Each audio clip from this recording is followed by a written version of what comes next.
Shall we get started? Good evening, everyone. I would like to call this meeting the City of Laguna Beach Planning Commission meeting of August 20th to order at this time. May we have a roll call? Commissioner Sadler, Here. Commissioner Whiten, Here. Commissioner Dubin, Here. Chair Pro Tem Goldman, Here. Chair Kellenberg. Here. Thank you. We have a quorum and we can proceed with this meeting. At this time, there's an opportunity for the public to address the Planning Commission on any items that are not on the agenda. You have 3 minutes. Would anybody like to approach the podium and talk about something not on the agenda tonight? Not seeing anyone, I will now close the public communications and move to the consent calendar, which there is none, I don't believe. Is that correct? Okay. In which case, I will now move to the first item, 5.1, sign permit 25-1575. So if the staff could make their report, we'll get rolling.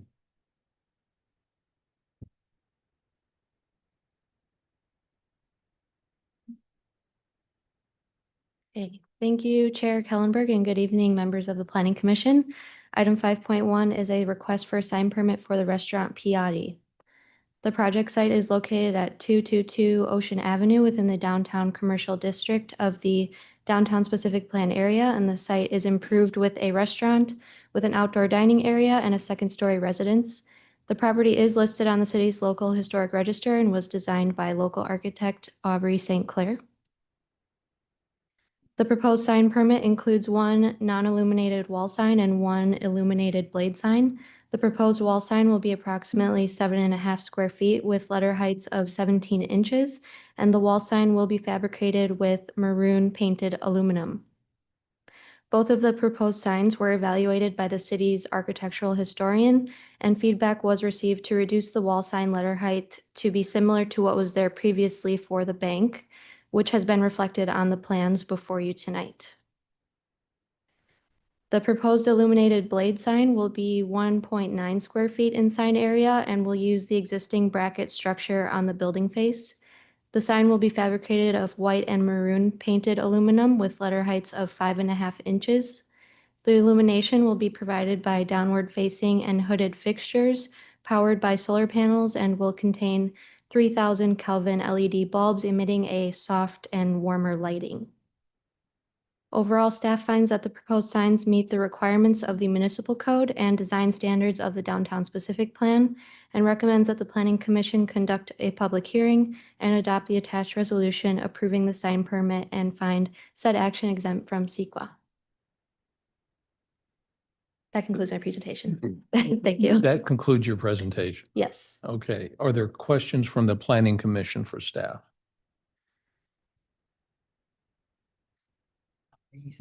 No questions whatsoever. In that case, we'll open the public hearing. Would the applicant like to make a presentation or present their case? No. Leave good enough alone. Okay, I'll open the public hearing to anybody in the room who would like to speak on this topic. Seeing none, I close the public hearing. I open up for discussion from the members of the Planning Commission. Mr. Chair, can we ask the applicant a couple questions? Absolutely. We need to Okay, we'll reopen. open the public hearing for questions for the applicant. In regards to the blade sign, they say, or whoever's building it says it's 1 inch thick, or it's in the staff report as 1 inch thick, but I'm assuming that's not solid aluminum, it's hollow. Is that correct? Let me ask, I'm sorry. You said hollow, or it's not hollow? Well, I'm assuming it's not a piece of 1 inch thick aluminum. I just need to get clarification on that because that would be quite heavy. Is there such a thing? Yeah. No, I know. I just want to make sure. Sorry, I'm asking the sign contractor 1 second. Well, while you're waiting for that, in regards to the solar lights you're proposing, I think it's great, but I also feel the little solar panels kind of detract from the whole aesthetic of the bracket and the sign. And I'm assuming there's no power there to install powered lights. Is that correct?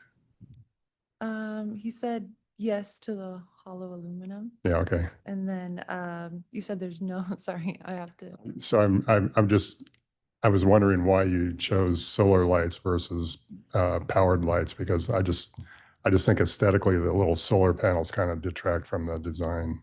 uh,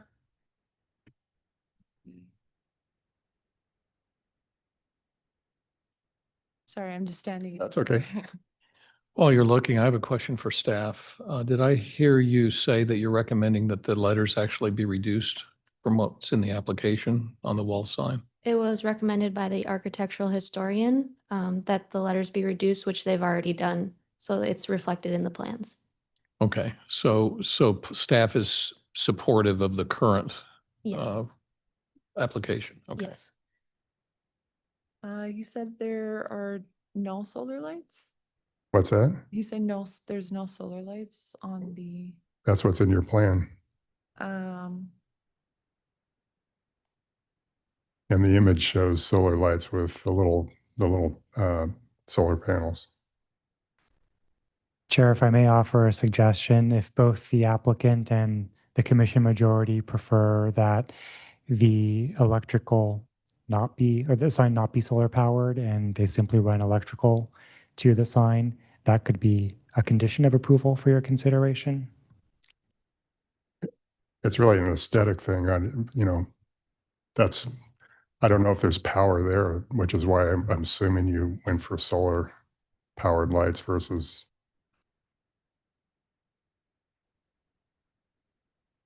I think they were repurposing the lights from when Sueños was there. Were they solar lights? They were, yeah. Okay. All right. Well, I guess there's no answer to that question, right? they said it's not an illuminated sign, so they need a type of illumination. And planning approved the solar lights to be external. Planning. It's either where, there's two different signs. You have your wall sign and this is the blade sign that we're talking about.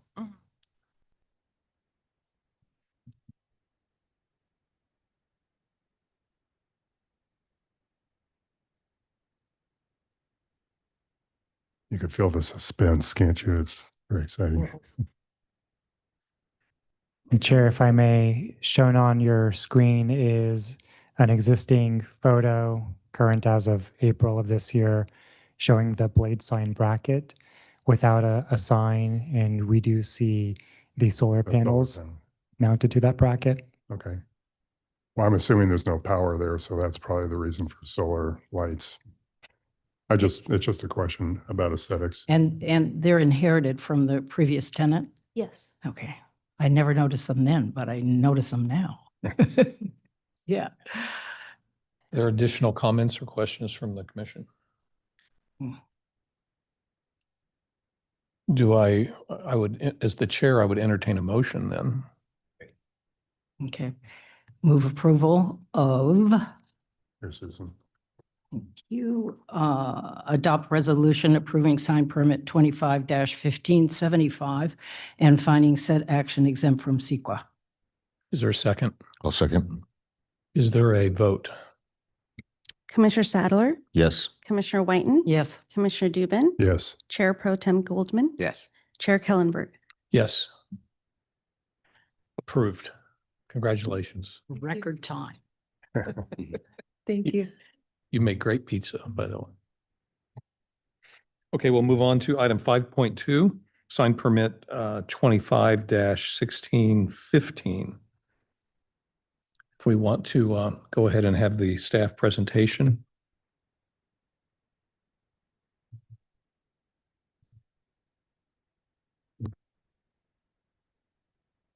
Item 5.2 is a request for a sign permit for the Hotel Le Petit Palais.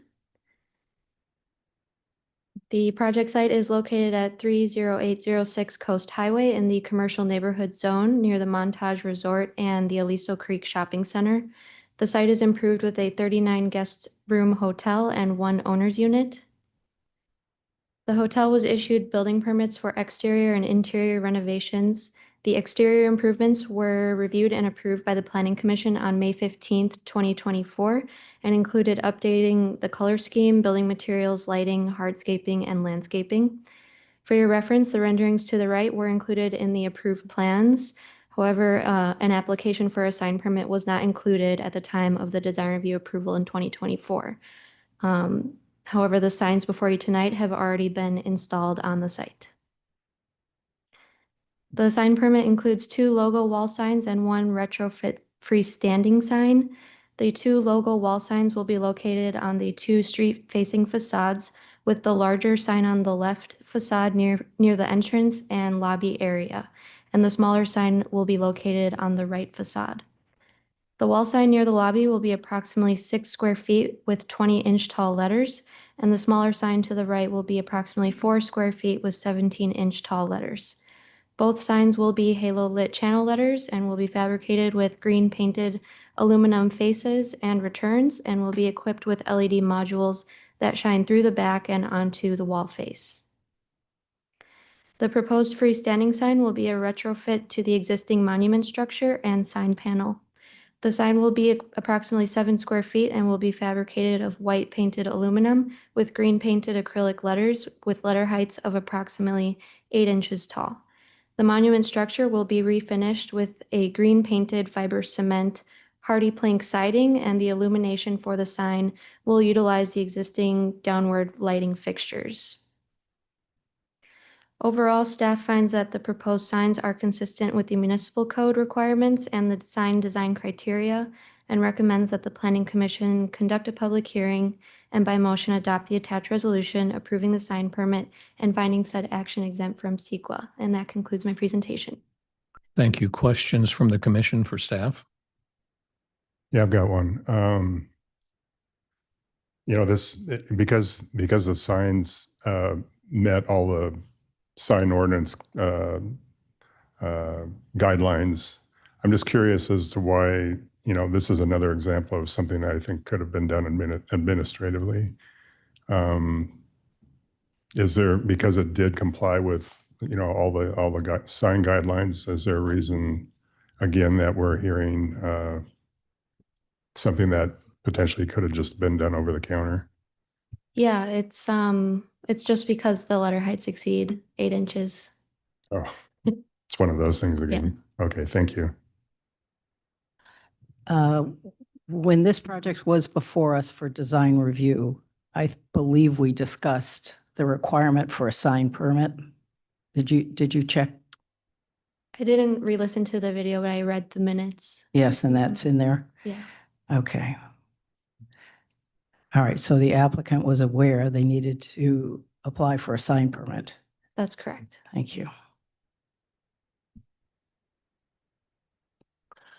I'm just curious, the applicant constructed a sign without a permit. Is that correct? Correct. So is there any kind of action the city takes when an applicant blatantly disregards the law to get a permit prior to constructing something? And so, Mr. Chair, if you don't mind, I'll attempt to answer that. And if you're unsatisfied, you can go to Assistant Planner Olson. So staff understands the frustration. The city operates on a compliance goal such that irrespective of kind of how we got there, irrespective of how clear the direction from the Planning Commission may have been, when we realize something is askew, something is not in compliance, we go to that property owner and say, you did the wrong thing. If that response is, hey, I'll get my application in soon, within reason, we're not going to let, but if they progress and move towards compliance, no, the city does not pivot to a punitive measure. Once again, provided that the property owner is diligently and reasonably working towards a resolution.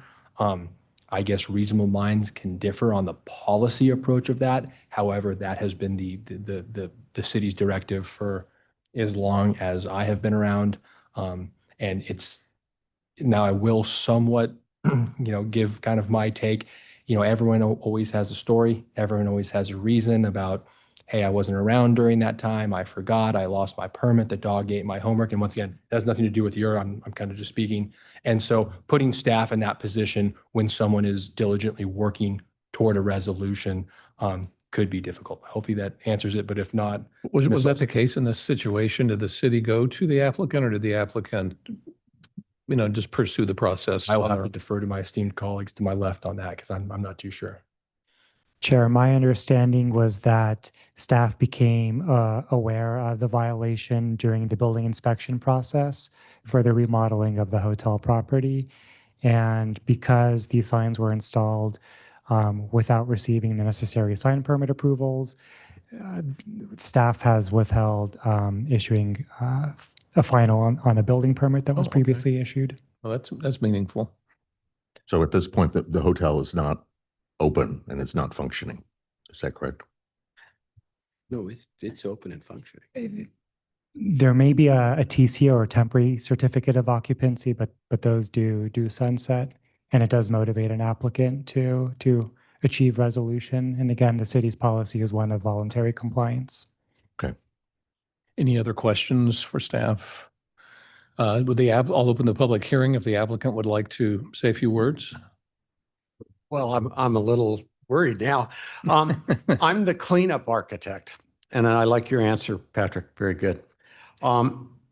The hotel found out during the several weeks of trying to final the building that they indeed had put the sign up without the permits, and I started working with them to try to get permits. And it just keep in mind, we reacted right away. I didn't have any knowledge of it or anything. I'm just the cleanup guy. And so once we found out about it, we jumped right on it. But the city's process at this point is difficult to maneuver through to get to see you guys. They've been open. They have a temporary occupancy permit that costs them a lot of money, and they have to renew it. So we're on our second renewal. So there's some punitive stuff going on. Plus they have to pay me, and I'm probably bigger than that. Yeah. So but the signs are pretty moderate for the size building, and I think they look very good sitting out there against the white architecture. The monument sign's been there. I've actually been before the Planning Commission a couple times on that monument sign. So the monument sign was just a reuse of what was there. We do have electricity, so there's no solar panels. And I think that even though they did this one action that they shouldn't have, I think what they've added to the community down there with that brand new hotel just polished up, and I mean, it really looks good. And so we're just trying to clean that up so we can get a real occupancy permit for the hotel. So Thank you. Any questions for the applicant? Yeah, I got one. Was there an art and public places portion to that remodel? I think they paid the fee. Oh, the in lieu of fee? Yeah. Okay. Just curious. Okay, thank you. We'll maintain the public hearing for any speakers from the audience who would like to come and speak on this item. You have 3 minutes. Thank you. And Christoph, I saw this sign go up months ago, and I looked at it and I said, surely the Planning Commission didn't approve of this. To me, it looks cheap. It looks not sophisticated. It looks, what was there before was a stone monument with bronze lettering with the name of the hotel, very simple, I thought elegant and appropriate. And now this just looks like a painted sign. I guess they painted the stone, I don't know. But I think we could do better than that sign. Thank you.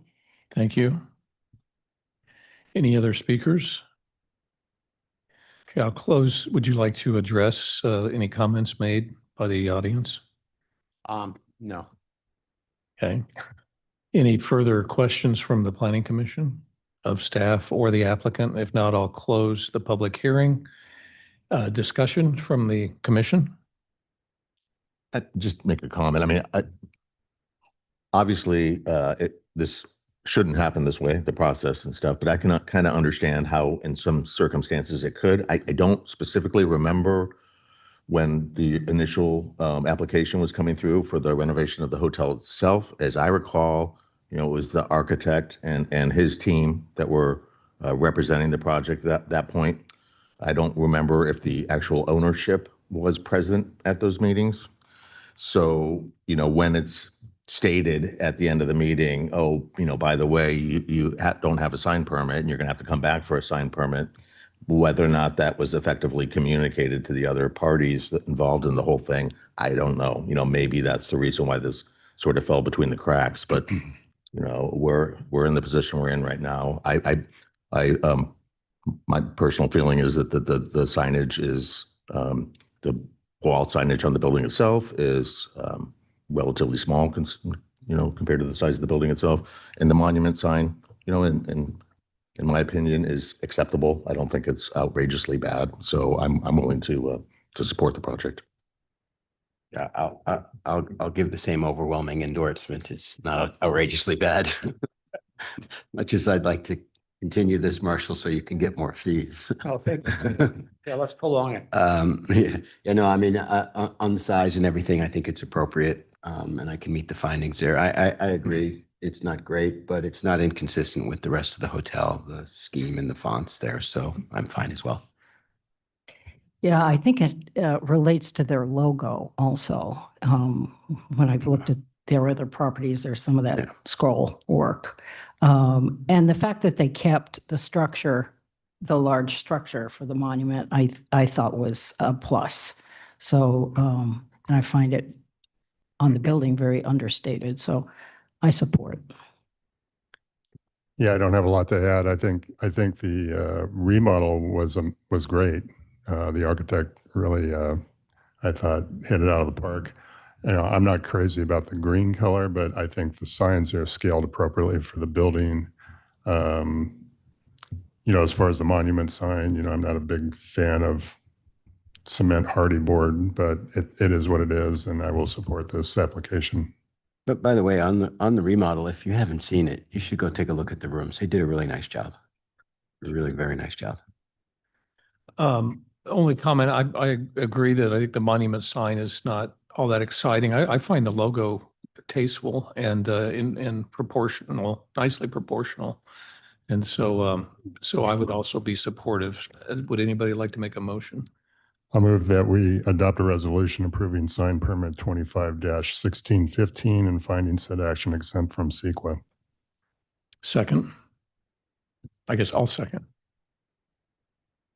Do we have a roll call? Commissioner Sadler, Yes. Commissioner Whiten. Yes. Commissioner Dubin. Yes. Chair Pro Tem Goldman. Chair Kellenberg. Yes. Thank you. Thank you very much.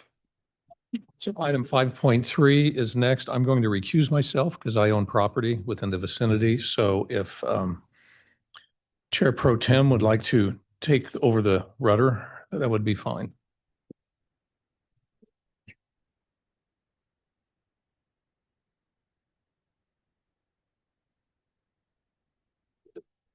Yes.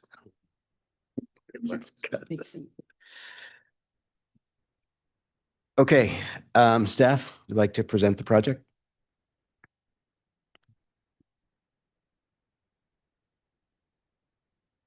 All right.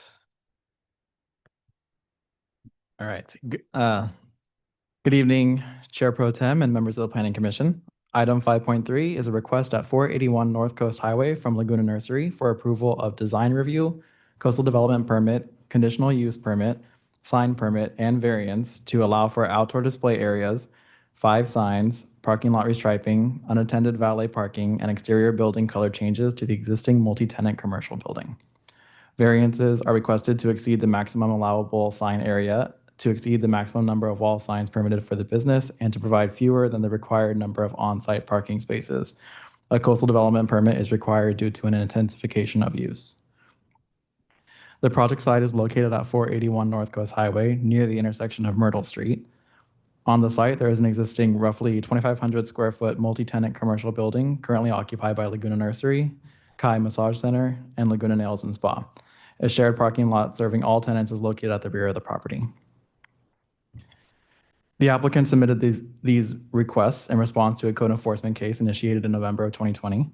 The Code Enforcement Division identified multiple violations, including the installation of signage without permits, the establishment of an outdoor display area without the required conditional use permit, and the repainting of the building without design review approval.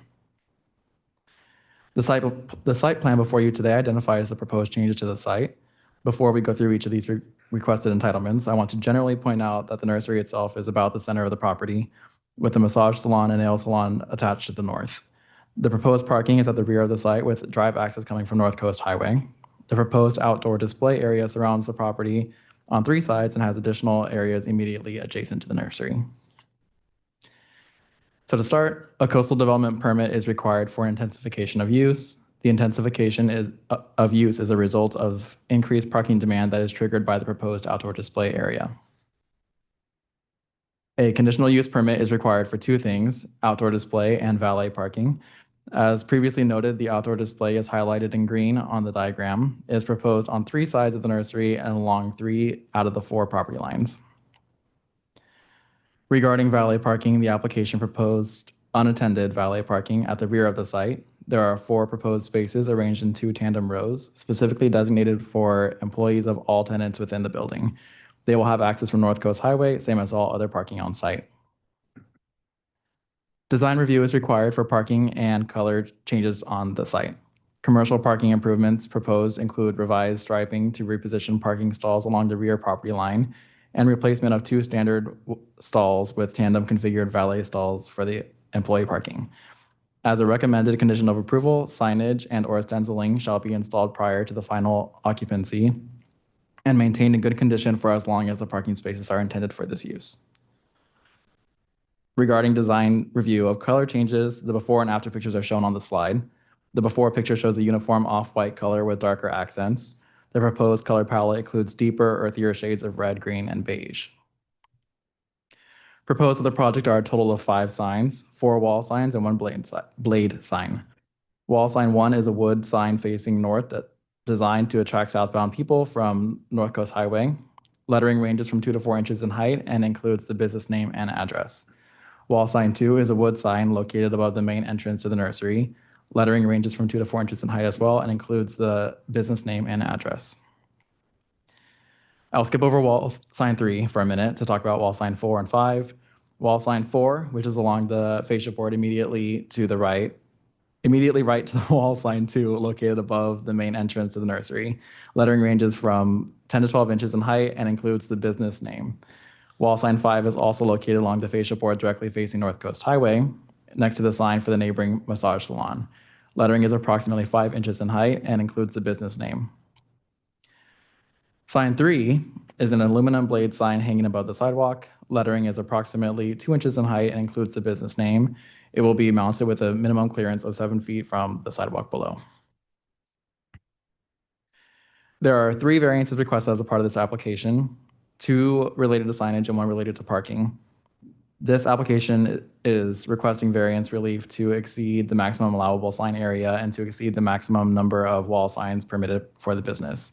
The allowable area for permanent signage may not exceed 1 square foot per linear foot of building or suite frontage. With 21 feet of street frontage, the building is allowed 21 square feet combined of signage area. The proposal includes 45.44 combined square feet of signage area. Additionally, the maximum number of wall signs for the business is permitted is 3 signs, and this application requests 4. This application also requests variance relief to provide fewer than the required number of on-site parking spaces. The proposed outdoor display area requires 2.24 spaces for overall 13 parking spaces required on site. The application proposed shows 12 parking spaces, a 1 space difference. Overall, staff found that the project does not exhibit the necessary characteristics such as physical environment constraints and/or unique hardship on the property to support approval of the variances. As staff was reviewing this application, a couple of reasonable modifications to the project were highlighted to relieve this need for variances. Staff recommends removing wall signs 1 and 2 to relieve the variance needed related to signage and to reduce the outdoor display area to less than 2,100 square feet to relieve the variance need related to parking. Alternate sign configurations are also acceptable to help meet code requirements. Staff has received actually 15 now, public comments total, all in support of the project. Staff has analyzed the request to ensure compliance with municipal code and believes that all findings of fact necessary for approval with conditions can be made for the requested entitlements, except for the requested variance. With that, staff recommends adopting a resolution by motion approving design review, coastal development permit, conditional use permit, and sign permit, and denying the requested variance and finding said action exempt from CEQA. That concludes my presentation. Thank you, Daniel. Nice presentation. Before we go to staff questions, any disclosures? Yeah, I met with the applicant today. I also did, yes. I met with the applicant. Okay, questions of staff? Yeah, I've got a couple.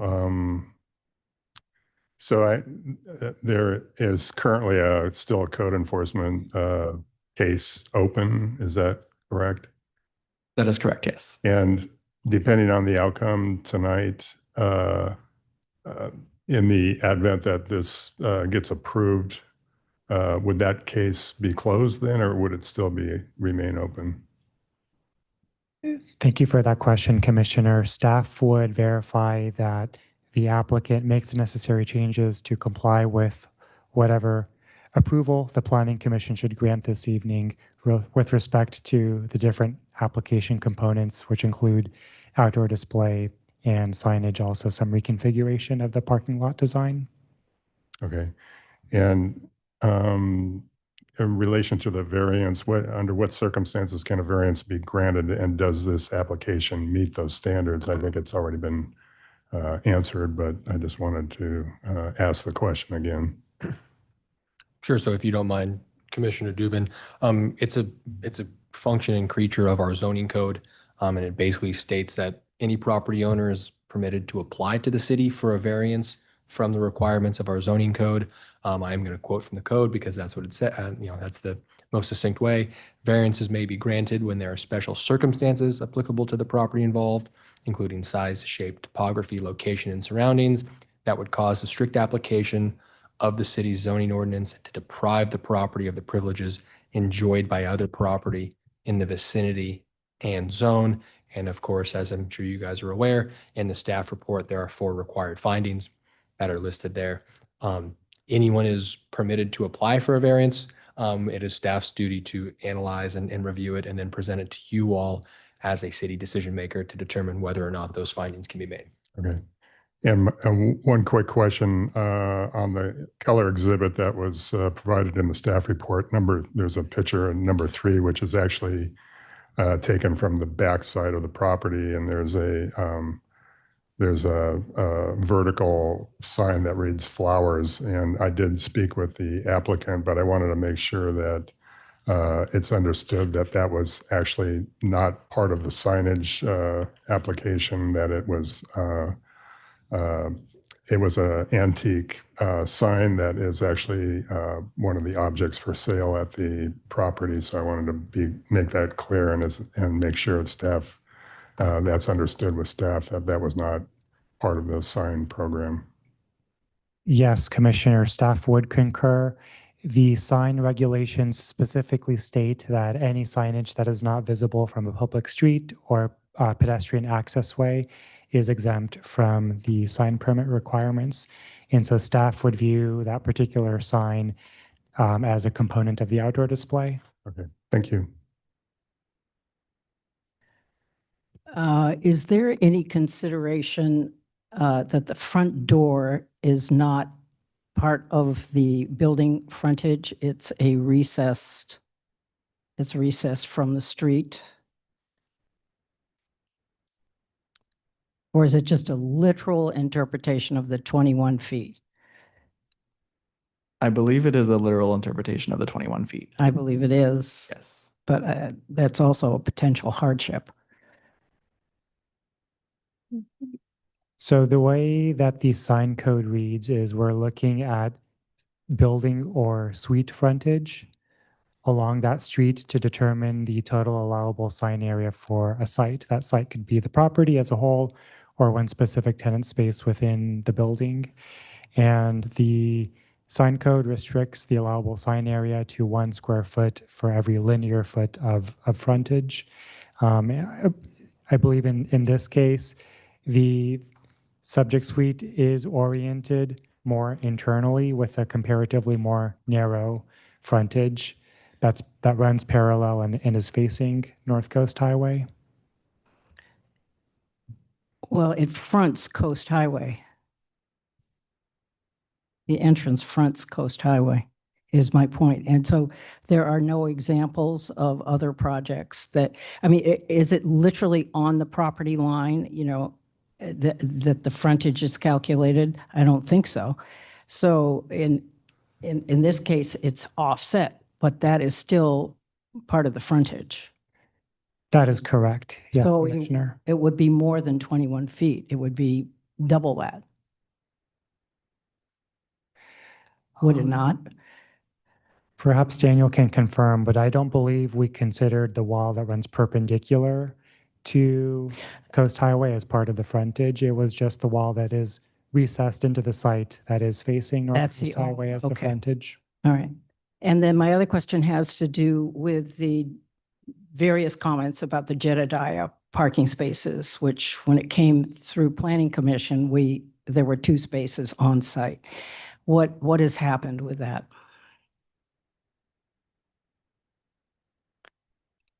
Staff did not review that file for tonight's hearing. From what I can recall, Jedediah Coffee received city council approval of Sidewalk Cafe parking credits, which is what facilitated the establishment of their outdoor dining area. Now those credits would not be applicable here for the reason that we're dealing with a different land use, not a food use, which would be eligible for those credits. And the outdoor dining credits, alleviated the parking requirement. It helped satisfy the requirements, correct?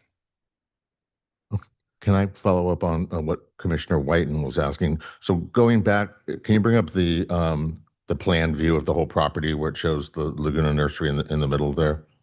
So are we saying that the 21 feet that's considered the frontage is just that length of the wall where the door entry is, that one segment of the wall? But the wall that is parallel to Coast Highway that's behind the massage salon does not count as being frontage. You understand my question there? Is it the whole width of the building or is it just the width of the entry wall?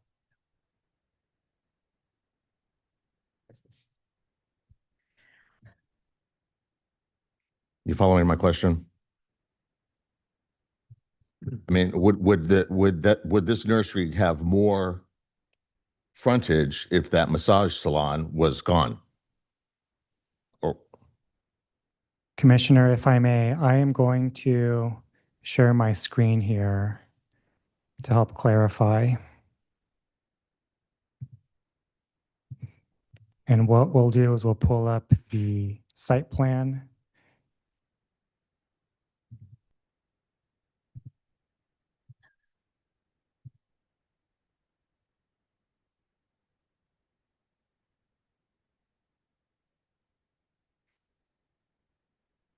On the hand side of the screen here is Coast Highway. We have towards the top of the screen, the nail salon and massage establishment. And down here is the Laguna Nursery Suite. Staff identified a max allowable sign area of approximately 21 square feet for that tenant space, and that is dimensioned on the screen here.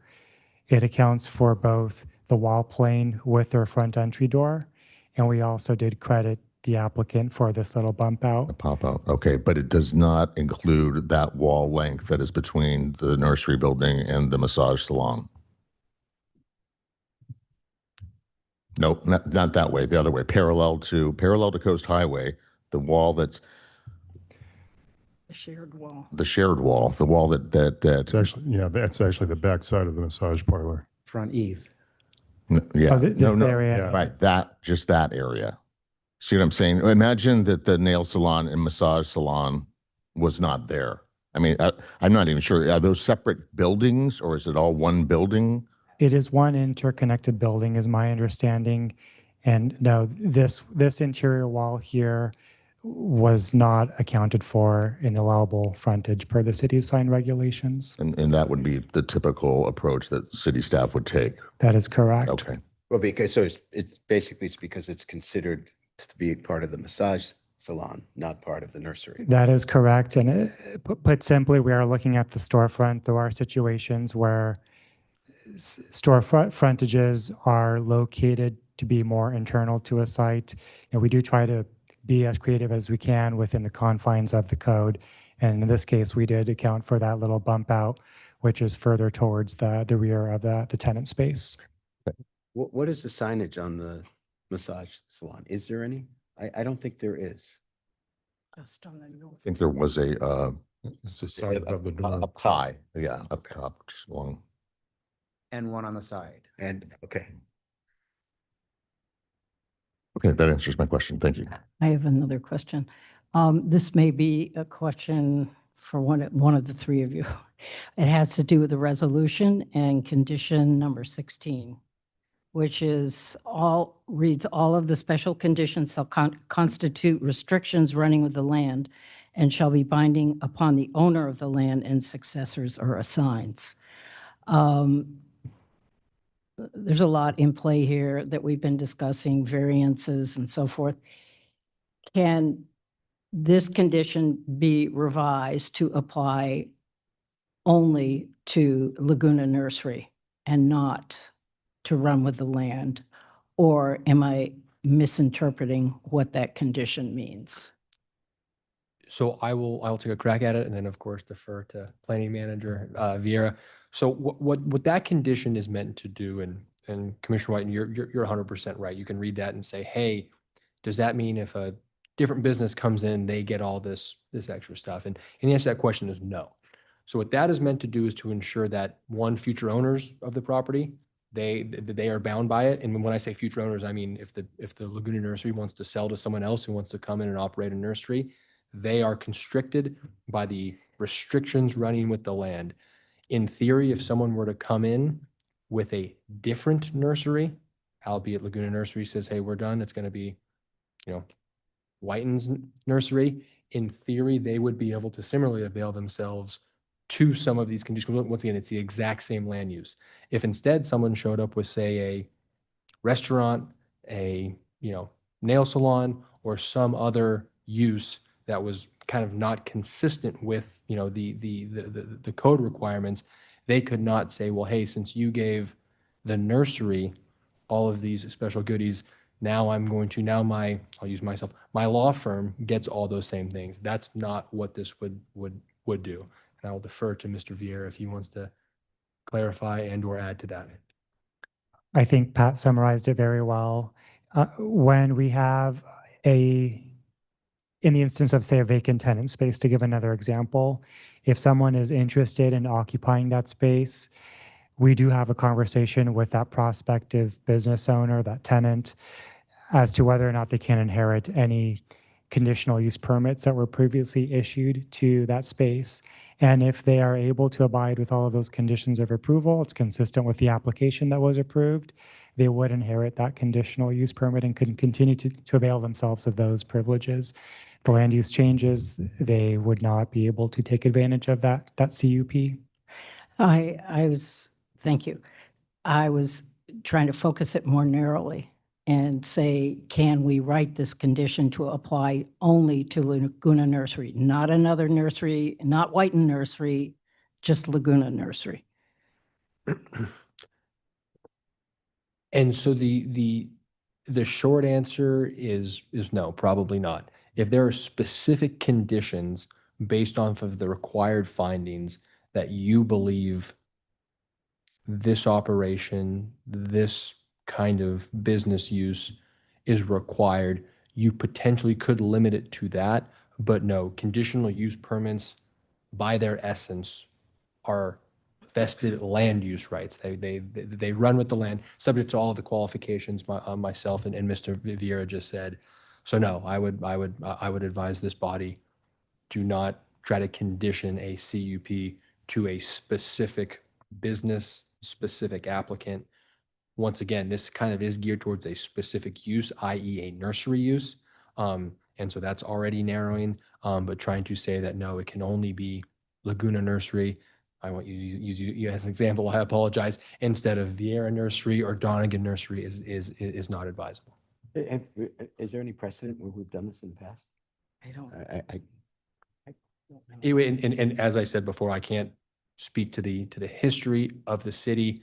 I would simply say that it does kind of, there's, if that was the attempt, it would kind of be in tension with the entire point of a conditional use permit. And I would potentially advise this body, and I don't even know if it's possible, to explore some other permit, because as I said before, the essence and foundation of a conditional use permit is that, hey, if I have a conditional use permit, I'll get away from nursery to run a restaurant, and my taco restaurant fails, I can still bank on that to open a sushi restaurant, to open a, et cetera, et cetera. Thank you. Can I, again, ask a question about the sign issue? So the wall sign quantity, the blade sign does not count towards that. Is that correct? That's correct, yes. But does the blade sign's square footage count towards the maximum allowable total square footage? It does not. It doesn't. Okay, so it doesn't count for either of those. Okay, and then the staff recommendation, and I think you said this towards the end of your presentation, is to eliminate signs 1 and 2 so that it complies with the city's sign ordinance. But there is other possible combinations. They could potentially keep signs 1 and 4, which would add up to exactly 21 square feet, and eliminate signs 2 and 5. That's correct, yes. There are 3 other combinations they could use Okay. to. So there's, Yeah. they do have some options. Yes. yes. Okay. Okay, that answers my question. Thank you. Motto. Susan, any more? No, questions? I'm done. That's good. Okay. All right, we'll now open up the public hearing and presentation from the applicant. All righty then. Thanks for finally hearing this issue called Laguna Nursery. It's truly my pleasure to have a store and an office at the property 481 North Coast Highway. We are a boutique nursery and art store in a historic 100-year-old building, and we're keeping it real. Exteriors, we have plants, nursery items that need outdoor space to thrive. Plants and soil and pots, fountains all need an exterior environment. We have some interior space for indoor plants and other home goods and fine art. Can we get that visual up?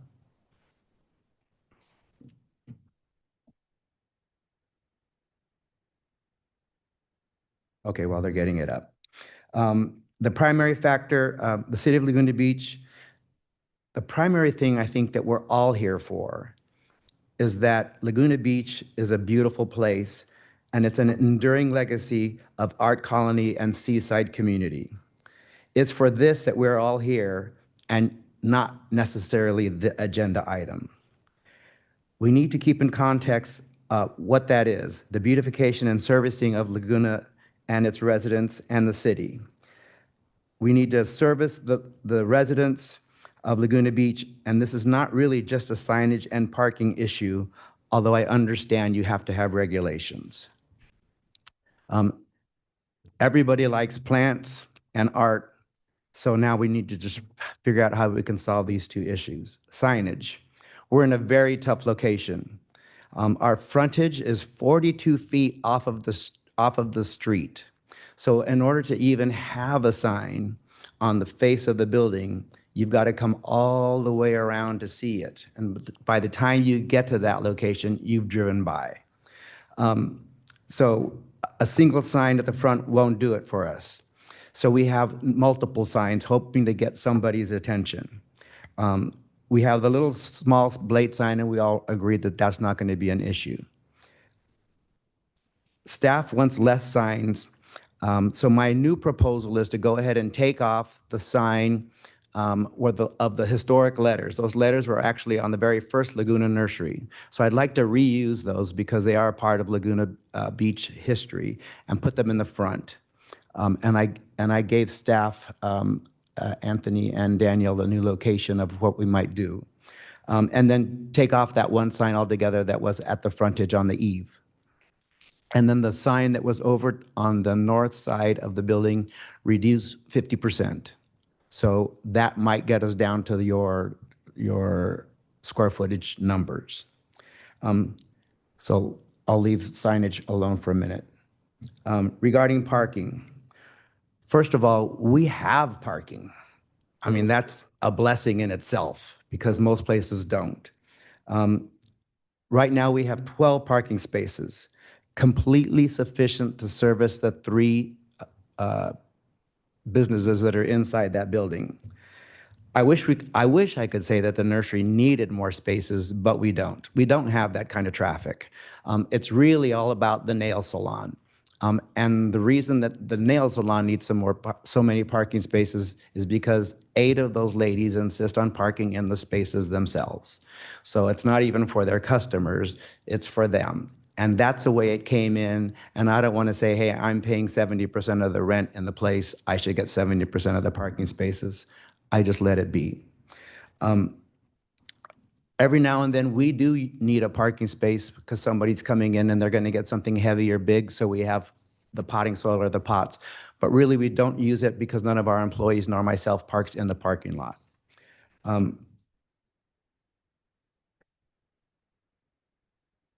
The massage center is really just herself and one person.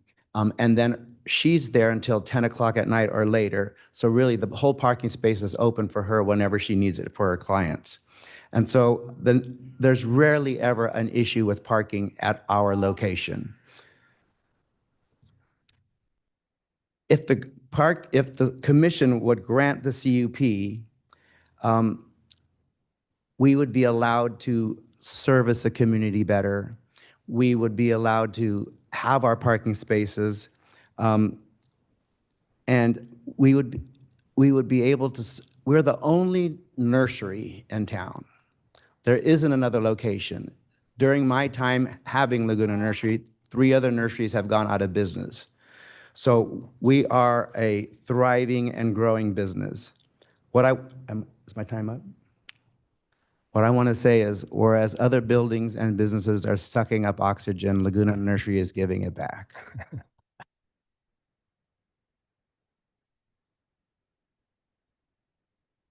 Okay, questions for the applicant? Yeah, I've got a couple. I know we met on site today and, you know, we went over everything. And I know on your application in regards to the minimum driveway width, it shows 17 feet there. And I know in the staff report, page 18, finding 5, condition 21 states the applicant will maintain a 17-foot driveway width and a 24-foot drive aisle. And I know that you have plants along the property line to the south, and I know obviously you want to keep those there. So in order to, and that does encroach into that 17-foot minimum driveway width. So to accommodate that, and we talked a little bit that you might push back some of the plants on the other side of the driveway. Absolutely, Okay. not a problem. Yeah.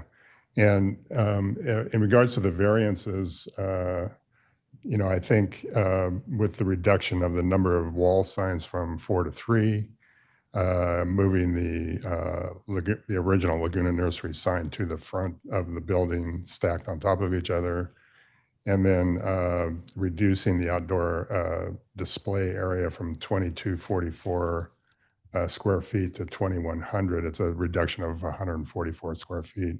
Doable. That eliminates both variances and complies with the parking requirement and the signage. Is that agreeable to you? Absolutely. Okay, thank you.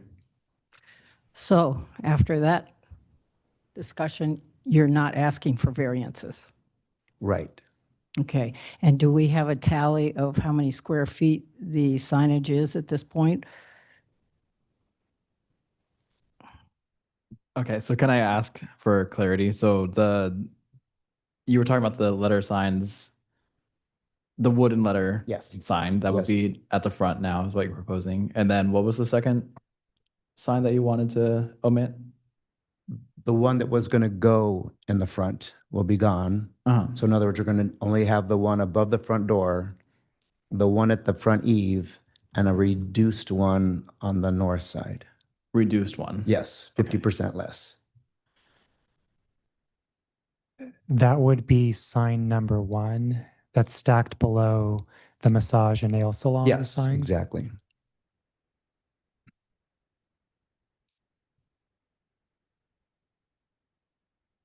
So the one wall sign that's being eliminated is number 5, which is the one that was proposed for the Coast Highway Yes. frontage, yeah. Well, so does this, no. Daniel, does this meet the requirement? I'm doing some Oh, okay. some math right now. My sorry. math, okay. Math on the spot, everybody's favorite thing. Are you keeping sign 1 and 4? I believe. Sign 1 at 50% of the sign, I think is what Right. you were saying. And 4, yes, he's keeping 4, that's moving to the Coast Highway frontage. Correct. It's the original Laguna nursery sign. Right. So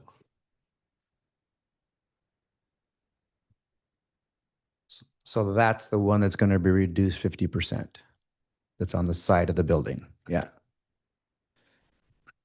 So that would bring our total to 27.5 square feet. And the maximum required is 21.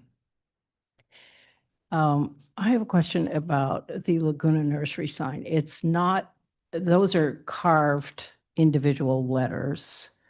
They're not on any board that takes up space. Correct. Is there any policy that covers? Cutouts. Is there any dodgy way we can deal with this? Not count them. Yeah, or 50%. I appreciate that creativity, Commissioner. We try to be creative as well on our end. If there was some variation in letter height, we're not going to count. We try to make the box as tight as possible around the outer perimeter of the sign, essentially, but we don't deduct any void spaces between letters, unfortunately.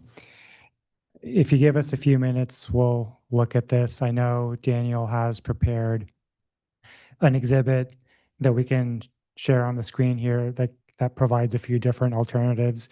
Now, this did not take into consideration the reduction in sign area for sign number 1. Let me ask this question then, since the original Laguna and this is maybe a little abstract, but since the original Laguna Nursery sign is kind of a piece of history, can we get any kind of historic credits for that? Yeah. Unfortunately not. Okay. I thought I'd try. And there have been other projects where the property was on the historic register, a sign application was submitted that restored or recreated a historical sign, but that did still count towards the maximum allowable sign area. Okay.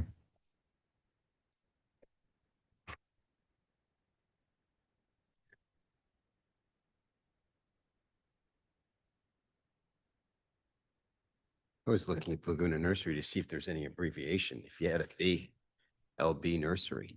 And Chair, if I might make a suggestion, while staff is looking at some options, you may want to consider opening up the public hearing at this time unless you have further questions for the applicant. Okay. Okay, I see there's people, which I'm assuming many want to speak for this. I'll open the floor now for public hearing. Please keep your comments to 3 minutes. If you'd like to speak, come to the podium, state your name, and then put your name in the little book on the table. I want to ask a few questions in the vein that the Planning Commission was asking them.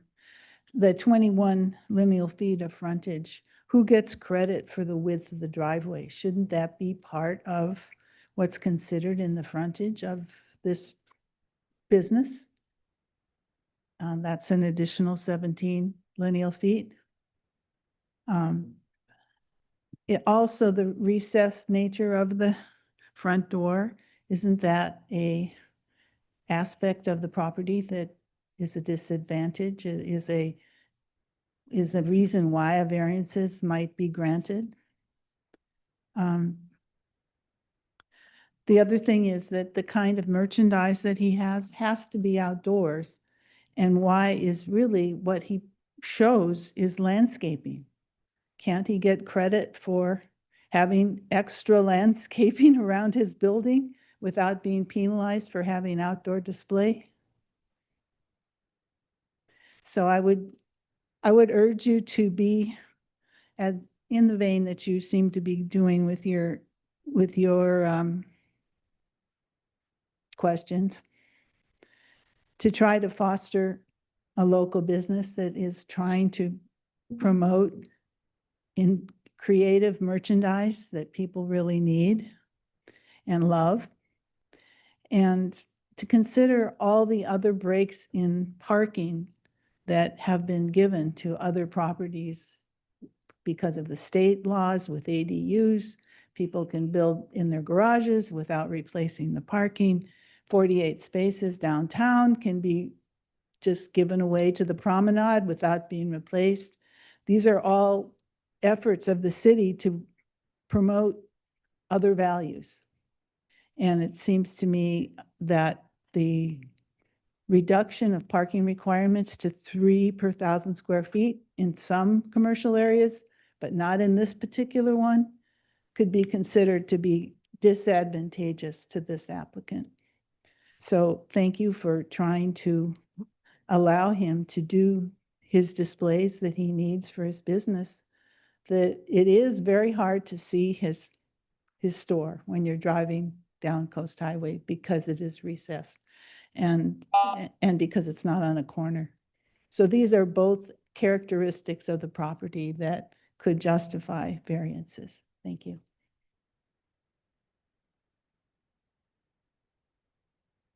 Hi there, Edward Beck, 35-year resident of California, 32 resident of Laguna Beach.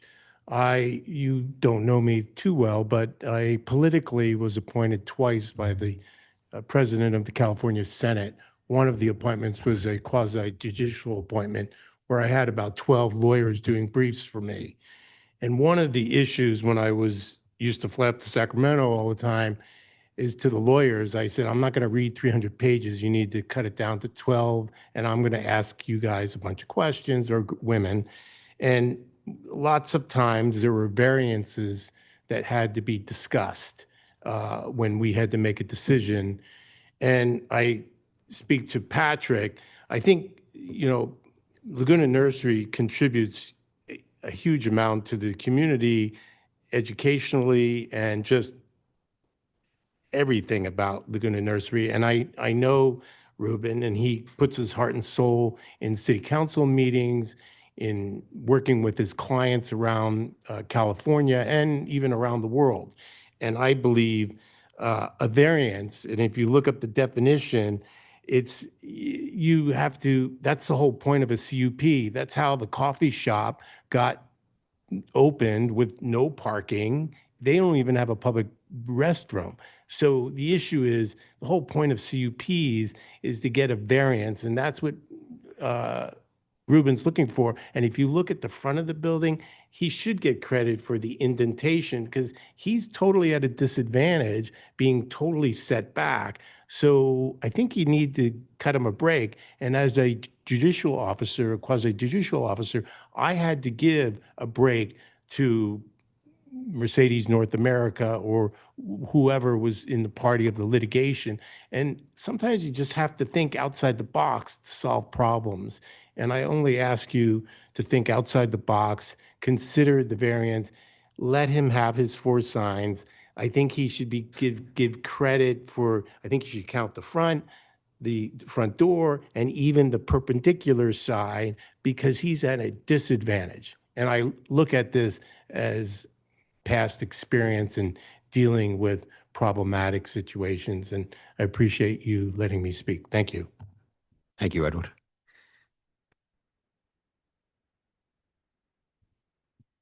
Hi, Nelson Coates on Van Dyke Drive, a almost 20-year resident. I sent a letter. It may not have gotten in because it was right at 3 o'clock and I was trying to drive down from where I was working in LA on set. If that did, I'm going to read a little bit of it just so you have it. A longtime active involved Laguna Beach resident. I'm award-winning feature film production designer and board member of Laguna College of Art and Design and proponent for the unique arts community that is Laguna Beach. I'm writing in support of every aspect of this particular applicant. One of the things, as you all have been talking about frontage, the original building on that site is the building that is inhabited by Laguna Nursery. The nail salon and massage parlor were built in front of it. So really, the real frontage of the building originally is the entire width of the house that then became the business. Laguna Nursery is the only plant nursery in the city, and its owner, Ruben Flores, is actively involved in numerous aspects of beautifying our community, whether creating or donating for numerous local arts organizations such as the museum and LCAD, et cetera, for all their fundraising events, and even providing beautification for the high school graduation ceremonies every year. Laguna Nursery has been contributing business for almost 20 years and has done over 100 garden walk activities, taking tours throughout the city, teaching people about proper plant use and its relationship to design and buildings. The plant nursery obviously requires exterior product areas for trees and shrubs and other plant materials.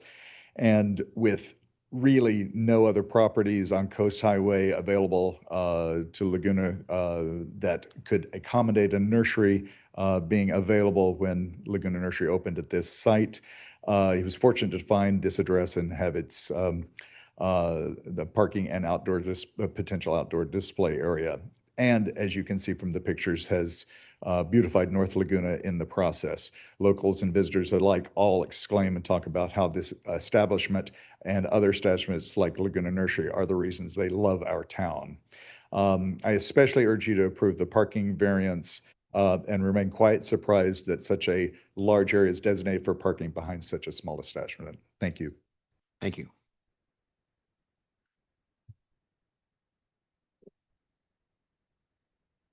Good evening, Planning Commissioners, City staff members. My name is Gail Waite. I'm a 40-year resident, long acquainted with Ruben Flores. I can remember past locations for his business that were probably much more favorable than what he has now and less challenging.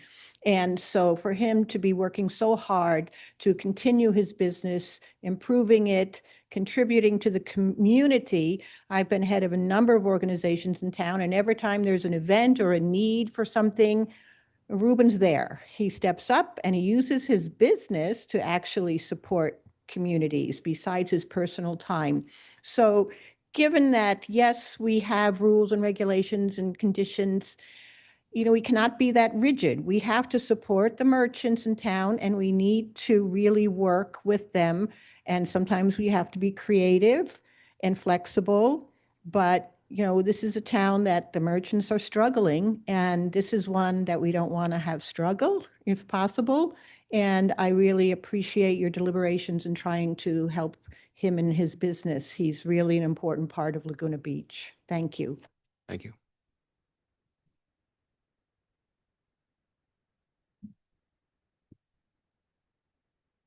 Hi, John Anderson. I haven't been in this town 40 years, but that is a goal of mine.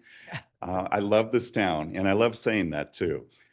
When I think about this whole situation, what came into my head this morning, and by the way, it's my honor to speak to all of you. It really is. You work hard and you do great things for the city, and we do appreciate it. But I thought, what's a rare treasure? That's something every city wants. They want something that just is amazing. And I love plants, I love trees, I love flowers, I love fertilizer. I get into that, and there's one place in town I can go to for that. Only one nursery in town. It's Ruben's. And I'll tell you something else. You can bring any arborist in from anywhere in the country. I'm putting my money on him. No one's smarter than him about plants and trees and everything else. He is such a credit, and Laguna Nursery is such a credit to this town. And the one other thing I'd like to say about a rare treasure is the proprietor himself. When I first moved to this town, yeah, I knew Laguna Beach, I knew the main restaurants, and I knew my way around a little bit, but I didn't really know the town. You know how I learned about this town? Those garden walks. Some brilliant person told me, John, you should go out on Saturday. You should go on this garden walk. It's an incredible thing. And I've gone on like tons of them since then in North Laguna, South Laguna, the canyon, the beaches. He is a rare treasure too. And, you know, as a resident of this town, I just want to say, I know you're all going to put your heads together and work really hard, but let's make this happen because this is one of the good things that we can do in this town. And it's a worthy, worthy cause. So thank you very much. Appreciate all you do. Thank you. Don't forget to sign the books, everybody. Hello, I'm Ty Hatfield, live on White Place right behind you here. And 6 years ago, I found out about Laguna Nursery. I lived in Huntington Beach at the time, and I started going on these garden walks with Ruben. And my wife and I are going on these trips, and we keep coming here and buying lunch afterwards. And we're one of those day trippers that people complain about, but we spend money, right? And then we just loved the neighborhood and kept loving Laguna more and more as he was pointing out the beauty of Laguna and the history of it. And he moved locations, and I thought it was an excellent move for him. And I just love what he's done to it. The comparison of what was there before and now is just amazing. And that's the kind of person he is. He looks at something and can make it better. And because of my love of Laguna with my wife, we moved here because of Ruben, only because of Ruben and the beauty of the city. So I trust him. He goes, I've changed wall colors, house colors, you know, based on what he has. He's smart, he's an artist, and he's a beautiful contribution to Laguna Beach. So I would encourage you to support him in his business. Thank you. Thank you. Good evening, everyone. Myself, Heather Patel, and this is my husband, Samir Patel. We moved here just 3.5 years ago. We moved up on Donna Drive. We were new to the area. We both have careers, but to be a community is different than just living in a place, right? We've moved 8 times in our lives, owned houses, many different countries or cities and states. But coming here, I did a garden walk and fell in love. So we have been here ever since. Yep. So about 3.5 years ago, we moved here, and Heather would visit Ruben at the nursery, and she invited me to come to the garden walk, like, I don't know, about 3 or 4 months after we had lived here. And she said she was there, and she told me to meet her there. So I'm driving along PCH, and I'm looking to my left, and I know where the nursery should be, but I can't find it because it didn't have enough signs. So I drove right by it. He's a pilot, so he Yeah, Does this tell you and I couldn't find the nursery because of the lack of signage. So then I U-turned around, parked the car, and walked up to where it should be, and lo and behold, there it was. So I think a variance for signage would be great for Ruben, so he can have more signs, get that publicity, and have people notice and see the business. I think it's a great business. We do the garden walks. One of the things we like about it are the outdoor displays. Our 20th anniversary was a couple weeks ago, and I had a landscaper come out, but we needed stuff. We needed stuff. And so what did I do? I called Ruben. I need stuff. I need dirt. I need soil. I need this. I need plants.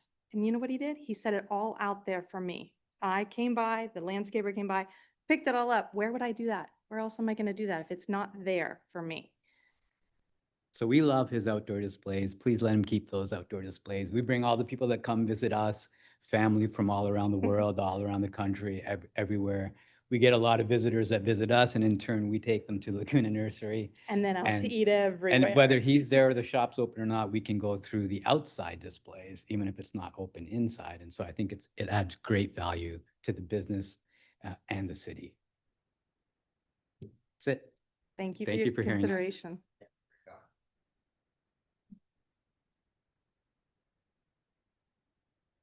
Hi, everybody. I'm Diane Armitage. I just wanted to say something quickly. When I first moved to Laguna Beach and started doing my Best of Laguna Beach thing, I decided to do a book.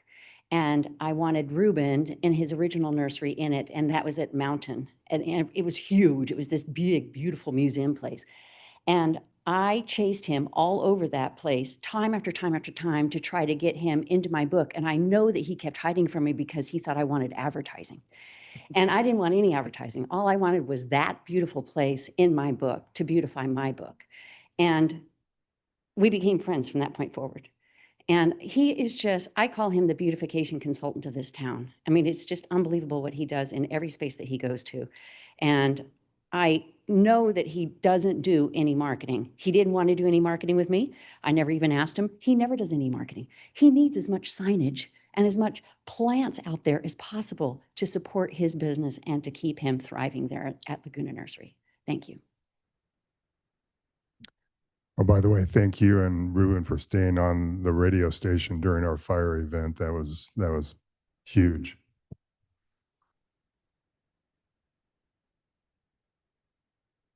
So I don't have too much to add, but I do want to say that, it's nice when someone is good at something and they want to share it. And that enthusiasm tends to get more people interested. So, he loves Laguna so much. And with the garden walks, even if you're not that interested in trees, you get more interested, because you're learning about it and people come back and back, and it really creates a lot of community. So, yeah, it's very valuable to the town, I think, and please consider that. Okay, any more comments? Are we still doing comments? We don't have comments from outside. No, okay. So I guess. I have some staff questions. Okay. We should go back to rebuttal and then. Yeah, come back. so, well, do you have it? Yes, Ruben. So do you have any rebuttal? Well, just one other comment, and that was that for the couple parking spaces that we're losing, obviously, the city has provided transportation to support residents. So on our block alone, there's 4 OC bus stops. There is 1 local trolley stop, and there's also the Laguna Beach local. All drop people off or pick people up from our particular block. So if there was a burden, which I don't think exists, on trying to get into the parking lot, there's many ways that people come to our location and still enjoy the ability to be at Laguna Nursery. Ruben, that sounds like you still want the variance. Or are you willing to reduce the? I'm square okay to reduce it. I am okay. Okay. I'm okay. I just want to operate. Okay. All right. Okay. Close the public hearing now. Do we have any questions? Yeah, in fact, I'm wondering, I thought Ann Christoph's 2 comments, the one about the driveway width, and also I thought very clever, the outdoor stuff being considered landscaping. Any comment or reaction to that? Yeah, I do appreciate the creativity. Once again, sometimes staff is just simply in the unfortunate position of administering its municipal codes. And I think this is one of those situations, no question that this is a great use for the city. And we've attempted to be as flexible as we can. We didn't talk much about the unattended valet concept, but that is a way that we worked with the applicant to provide for additional outdoor display area by increasing the on-site parking supply. Regarding the driveway frontage for that suite, that is not credited towards the site's allowable sign area, unfortunately, just based on the way the sign code is written today. They are given an allowance for sign area based on the site's street frontage, essentially, or in the context of, say, like a site like Pepper Tree Lane, which has this pedestrian access way within the building. Their storefront that's facing that pedestrian way is also given an allowable sign area. Perfect. And if I may just add to that, if I get too lawyerly, acting chair, you can interrupt me and tell me to be quiet at any time. So in some parts of the code, we do talk about street frontage of the property. You say, ooh, maybe we can kind of get there. In this context, it specifically says building or street, or excuse me, building or suite frontage. And so kind of one of the rules of statutory interpretation is when you have those two distinct and separate, components, the city council in adopting this knew what it was doing when it said building or suite frontage as compared to the potential broader of the property frontage, in which point Ms. Christoph's creative idea may have been contemplated. Okay. Could I ask a couple of questions? Because the building is 100 years old, is it on the historic registry at all, state, federal, or local? It is not designated as a historic resource today. Darn it. I will make one suggestion just for the Planning Commission's consideration. The city is undertaking a comprehensive zoning code update. We recently made a presentation to the city council to amend that scope of work with the city's consultant. There are a few code changes that are being planned for that are going to be prioritized within that broader scope of work. One is to revisit the city's parking regulations.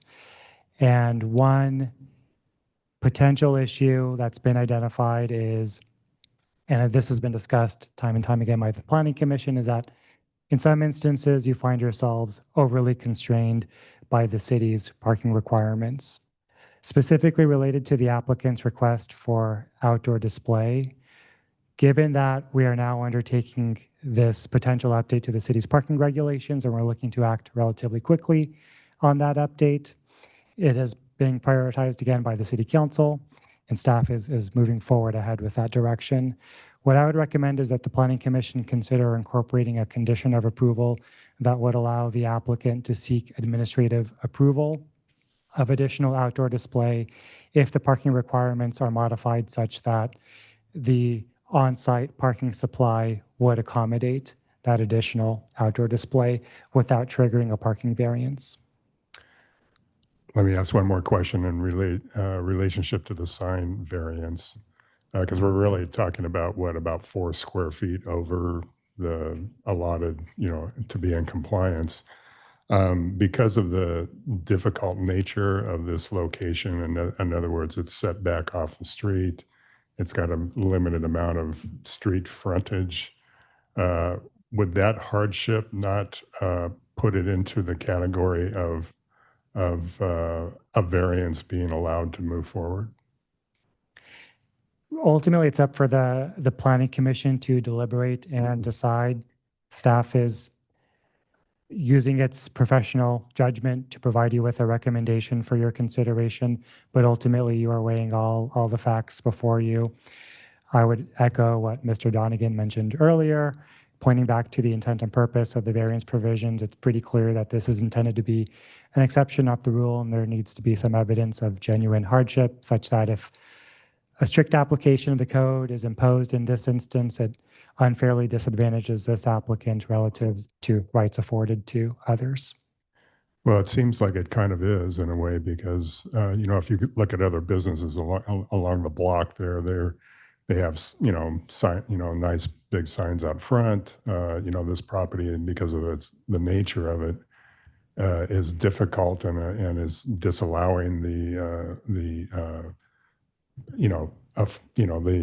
Laguna Nursery original historic sign to be placed out front because it puts it over the allotted square footage. It reduced the number of signs wall signs to 3, but it's still over the total square footage. And it just seems like, we're talking about 4 square feet, and the fact that this property has a disadvantage of not being fully fronted on Coast Highway. It seems like we could make the case for a variance for the sign. And Mr. Vieira, I'll take this one. Decisions are made on that side of the dais. We simply make recommendations.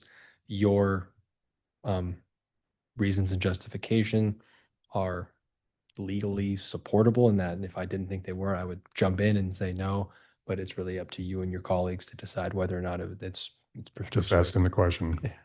Yeah, I had another question. If I could. The condition, back to the condition of approval that talks about keeping the driveway clear. and what was it, 17 feet or whatever, whereas that exhibit showed a whole string of outdoor display planting along that whole driveway. How's that going to work? Appreciate that question, Commissioner. Your conditions of approval included with the draft resolution include a condition that would require that the outdoor display area be reduced in size such that the site does remain in conformance with the parking requirements. We would work with the applicant to process a revised site plan following your decision should you approve the application with that condition. The first area that we would look to eliminate outdoor display area is within that non-conforming driveway width.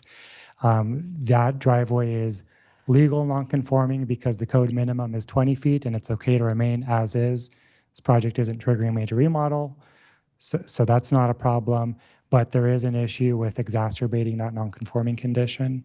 Okay, so likely that would be the area of reducing the outdoor display so that it complies with that 17-foot clear.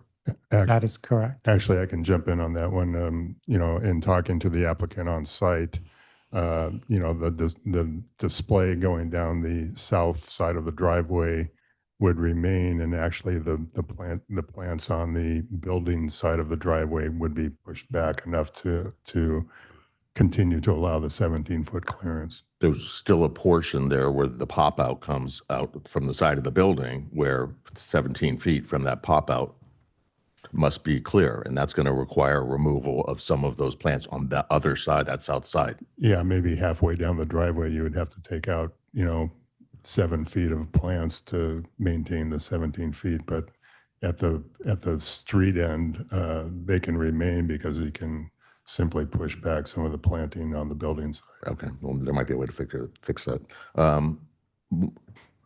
Probably a question for Patrick to the variance findings. And finding number 1, where it talks about special circumstances, it says there are special circumstances applicable to the property involved, including size, shape, topography, location, or surroundings, which cause the strict application of the zoning ordinance to deprive such property of privileges, blah, blah, blah. When they're talking about the property, aren't they talking about the physical land property?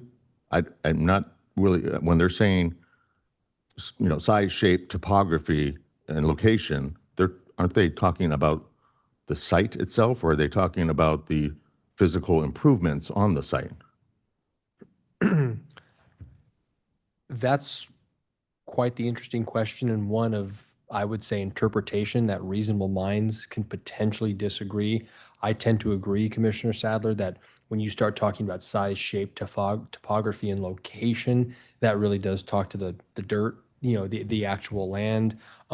However, because our zoning code is kind of directed towards the as-built environment, i.e. structures, stucco, plywood, et cetera, I do think it would be within your guys' discretion to consider the physical building on it, notwithstanding that you are correct when they talk about the property size and shape. And once again, that just, when it says special circumstances applicable, that including that's not the entire list. You guys are free to consider any other special circumstances that could exist. Okay, thanks. Daniel, were you going to show us the exhibits for the alternative signage combinations? Sure, just give me a second to pull that up.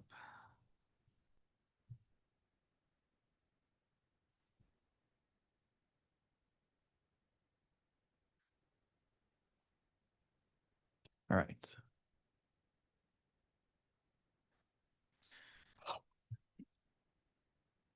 Okay, so these first 3 combinations right here are the sign totals that are the sign combinations that total less than the required maximums. That'd be 1 and 4, 2 and 4, and 4 and 5. Also, just for fun, I did the next 3 combinations to see that they would not meet the required. This was previous to the conversation tonight. So with tonight's proposal of doing 50% of sign 1, plus 2, plus 4, and omitting sign 5, it would total 27.57. again, with the required maximum of 21 square feet. Yeah, we're not seeing that on our Yeah. screen. Can you Maybe scroll down. scroll down or up? Well, that, yeah. Oh, that you was- haven't done it. I did that like on like paper, but I don't have a Okay, exhibit I see. to share. Okay, so that would be, could you say it again, which signs? Yeah, so 50% of sign one, Mhm. so that's about, I think it was 7.3-ish, plus sign two at 14.44 square feet, plus sign four at 5.25 square feet, totaled 27.57 square feet. Sign 4 was only nursery, wasn't it? Or look, it wasn't Sign 4 is Laguna Nursery. the original sign. Oh, sign 4 was the original sign, the Correct. cutouts. That's the letter sign, yes. Okay. Yeah. So I think with tonight, moving sign 4 over to sign 5, taking out sign 5, took out about 10 square feet, the total. Just take sign 1 off. Which one is that? The north. That's the one on the north side. Just take it off. Yeah. This is, Yeah. I don't see much of, my opening statement was, what are we really here for? Are we really here about the city of Laguna Beach, or are we here to quibble?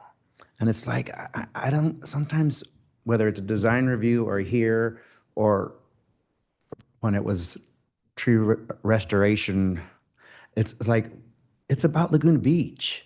And Laguna Beach needs a nursery, and the nursery needs some space. But we're going in another direction. Let's just take sign 1 off, and then we're fine. Well, what about granting a variance for the Yeah, sign? well, we're trying to decide about the variance.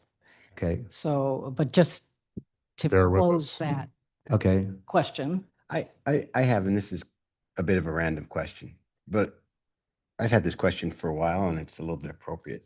I don't know what they're called, but the signs that you see where it's like this in front of, On the sidewalk. on the sidewalk, thank you, sandwich board. I knew it was something like that. Thank you. What are the rules on those? Because they pop up everywhere. Sure. Thank you for that question. The sign code refers to those as A-frame signs, and they're specifically intended for use as menu boards for Okay, so, restaurants. so it couldn't apply because that would give the applicant some pretty good visibility for the cars coming down. That is correct. It is So it's a sign type that's limited to the use because it's intended to display the bill of fare is how the sign code reads today. But I've seen a lot of them that are just advertising businesses. Yeah. A lot of code enforcement. Has been code enforcement on that Yeah, particular matter. Well, so then the hardship for the signage would be a lack of visibility from the street, making, Yeah. causing a need to increase the sign area.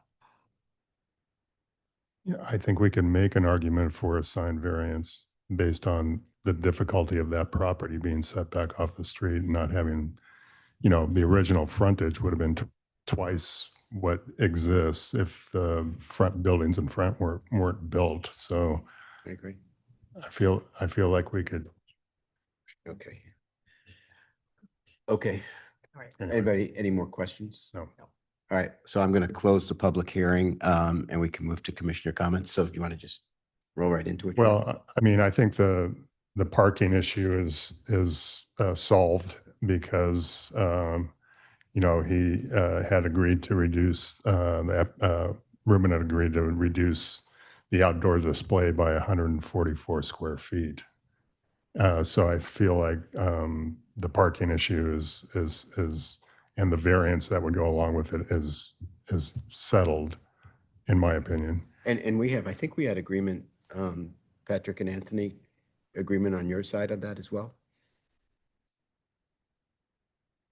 If we go from 2244 to 2100, it eliminates the need for the variance, parking variance. And that's the way the draft resolution for approval reads today. Right. But as far as the signage, I mean, okay, it's a little more than 4, it's like 6 square feet, but I feel like because of the nature of the lack of frontage that the building doesn't have and the difficulty there that I feel like we could justify a sign variance so to allow him to, with the two wall signs and the original Laguna Nursery sign being placed out front, it seems like we'd be able to do that and justify it. I agree. I think we should move on that. And Laguna Nursery is an institution of how many years, Ruben? 15 now. But before that? Oh, yeah, from the okay. 50s, yeah. Yeah, okay. So, and we want to keep it here and we want it to be visible. And if it takes the 5 more square feet of sign, so be it. So I support it. I'm supportive of the design review aspect of it, the supportive of the conditional, the coastal development permit and the conditional use permit. It's the variance that I'm hung up on. I agree that the reduction in the outdoor space, it's not, we're not requiring that much reduction, and boom, then the parking variance goes away. So that issue has kind of been resolved. I agree with Anthony's suggestion that we could write a condition into the approval so that if those rules are changed, that you could potentially increase back to a larger amount of outdoor display. It's the sign issue. And to me, again, I can't make the finding for it. I see it when it talks about the property. The way I look at it, it's more talking about the actual land property, not the building that's there. Some of the stuff is unfortunate the way it is, and yes, I agree that you are a little bit more challenged by that. And in the past, the Planning Commission has the authority and have granted and do have some flexibility in some of these sign rules to allow a larger font than is normally allowed when a property is set back and more difficult to see. And we've done that plenty of times in the past. I do not recall any time where we've ever waived, and that's the tough part for me, is that it's a clear-cut municipal code requirement. And I just can't personally make that finding to get there. So it just seems to me that you have some options here with, drop this sign, drop that sign. There's a way to get there, but you're not there, and it's almost 7 square feet over the 21 square foot maximum, which is a full third higher than it should be, 33% more than what it should be. So it's not some marginal thing that we're talking about here. We're talking about waiving a municipal code section because we want to and we feel good about it. And I can't do that. It's great that you have, all the support that you have here from all of your friends and neighbors. And it's great to be loved and respected within the community as you are. I've known you for a long time, since many years ago in design review, where you had a potential issue with some neighbor who was doing something that you weren't happy about. And we're going through that design review process a long, long time ago. And so I'm sympathetic for what you're asking for and what you're trying to do, but I personally can't make the finding. Can I make one more quick comment? What if you took the original Laguna Nursery sign, and I know it sounds kind of weird, but you put it back like where the flower sign is, maybe on the building or whatever, but it wouldn't be seen from Coast Highway, but people coming and parking behind the building would see it, and go back to your Coast Highway, the sign you're proposing for Coast, on the front of the building, which is quite a bit smaller.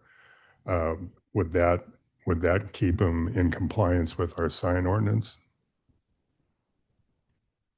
Okay, so just to make sure, so keep all the signs, just move that one to the back, correct? Well, it would, sign 4, the original Laguna Beach Nursery sign would go to the back, and then sign 5, which I think was slated for the front, the Coast Highway, would continue to be, that would be the main sign for the front of the business. And then I think it seems like that would get them in compliance with the sign ordinance and still be able to utilize the original Laguna Beach nursery sign, although albeit wouldn't be seen from Coast Highway, but would that be something you would? Okay, question. Reopen the public hearing. Okay, sorry. Yeah. Yeah, No, go ahead. go Oh, you're saying it only counts the signs that are visible from Coast Highway? Yes. So where the letters are right now, where the letters, actual cutout letters are right now, can't be seen from Coast Highway. Well, theoretically, they could if you're going north, they're either visible there. I'm just trying to figure out a way to I get, gotcha. to satisfy your signage needs. Yeah. While we're looking at that, why don't I finish the comment in the direction we're going? I have great respect for what Ken said. If you look at the code, it is black and white, and that's basically your point. However, I think the way the code works is we have the ability, and correct me if I'm wrong, we have the ability to assess a hardship to that, which has some degree of discretion. And to me, and I think giving variances, because I agree with Ken, giving variances are very serious. And it's not as much about the variance that you give at the time, in my opinion. It's about the precedent that you set. And I think the precedent that we would set here is we would be giving a variance for a building that is unique and uniquely disadvantaged to other buildings. So I think it would be hard, and this is where I'm sympathetic to what Ken said, because I don't like the idea of opening a can of worms. It would have to be a specific building that is having a similar specific hardship for us to grant it again, and that precedent I could be comfortable with. So, it seems the direction we're going is George and Susan were saying that they could be comfortable with the variance. Ken was saying that he couldn't. I'm saying I understand the reasons why Ken isn't, which I'm very respectful of, but I think we are using a discretion that doesn't break the rules. Because of the popularity and the importance of the business. It's the physical, the way the building is laid out, which makes it unique relative to other buildings. Yeah, I agree. I mean, that's why I'm not in support of the parking variance. We try not to give variances. It's a real. A slippery slope. Yeah, it's a slippery slope. We don't like to do it. But I feel this is very unique situation where the business entrance and the business frontage is set back, 40 feet from the street? Yes. And what I think about is, put the cutout letters on the roof somewhere. B, painted another color, bright red fascia or something, so you're a little more visible in the drab streetscape, But this is where we are, and you haven't come forward with those proposals. You've come forward with something that's pretty modest and unflashy, and you're trying to reuse what you have. You're not inventing new signs here. And I feel you're working hard to do that. And I think that we have reduced your original proposal in a significant way. What was it when we started the evening? It was how many? When we started, it was 45 square feet. Okay, and now we're at 27. 7, yeah. And I agree with Ken, it's a large percentage of the maximum amount. But this condition is very, and I agree with Steve, the condition is very unique in terms of your visibility. I frankly don't think the sign makes a whole heck of a lot of difference. Because your presence on the street is about the plants. Yes. And I find it very easy to pick out. I mean, maybe that's just because, I know it's there, but it definitely stands out in terms of the density of plant material out there. But true. So I don't feel as though. No, I think it really comes back down to that finding number one. And I think Yeah. reasonable minds can differ. You could, when it's saying the property, certainly Yeah. it's not unreasonable to look at it and say the property is the building. You know, Yeah. the building's unique. And so therefore, so I'm not, you know, I was just thinking about the Drake. Didn't we make some finding on the Drake that had to do with the building a variance? It was the same condition. Anyway, that's just to amplify what my original very abbreviated statement was. Well, I mean, are we ready for a motion? No, hold on one Okay. second. Did you calculate that, my little suggestion, when I'm not saying that Rubens wants to do that, but what is it? Yes. So if we removed sign 4 and left the signs as proposed, it would be about 40 square feet. And if we removed sign 4 and reduced sign 1 by 50%, it'd be 32 square feet. So either way, it would be But what about I'm talking about sign 5. removed. Correct. Sign 5 is the one that would be on Coast Highway, the original proposed sign 5. That's what 4 is in the back. Right. The one that's on the building now stays. The one on north side would be reduced by 50%. And then the sign on Coast Highway frontage is quite a bit smaller. So I'm trying to see if that's what I was asking for. Okay. So signs. Sorry. Okay. No, that's okay. So sign 1 at 50%. Keep sign 5 there. Keep sign 5 on Coast Highway. And then keep the other 2 as well. But remove sign 4. Sign 4 goes in the back so it's not seen. Okay. Yeah. It's over. Yeah. Is it? Yeah. And what does the applicant prefer? That's, yeah, it's going to be about 32 square feet. Oh, okay. Sorry. All right. Well, it was just a thought. We've got it clear.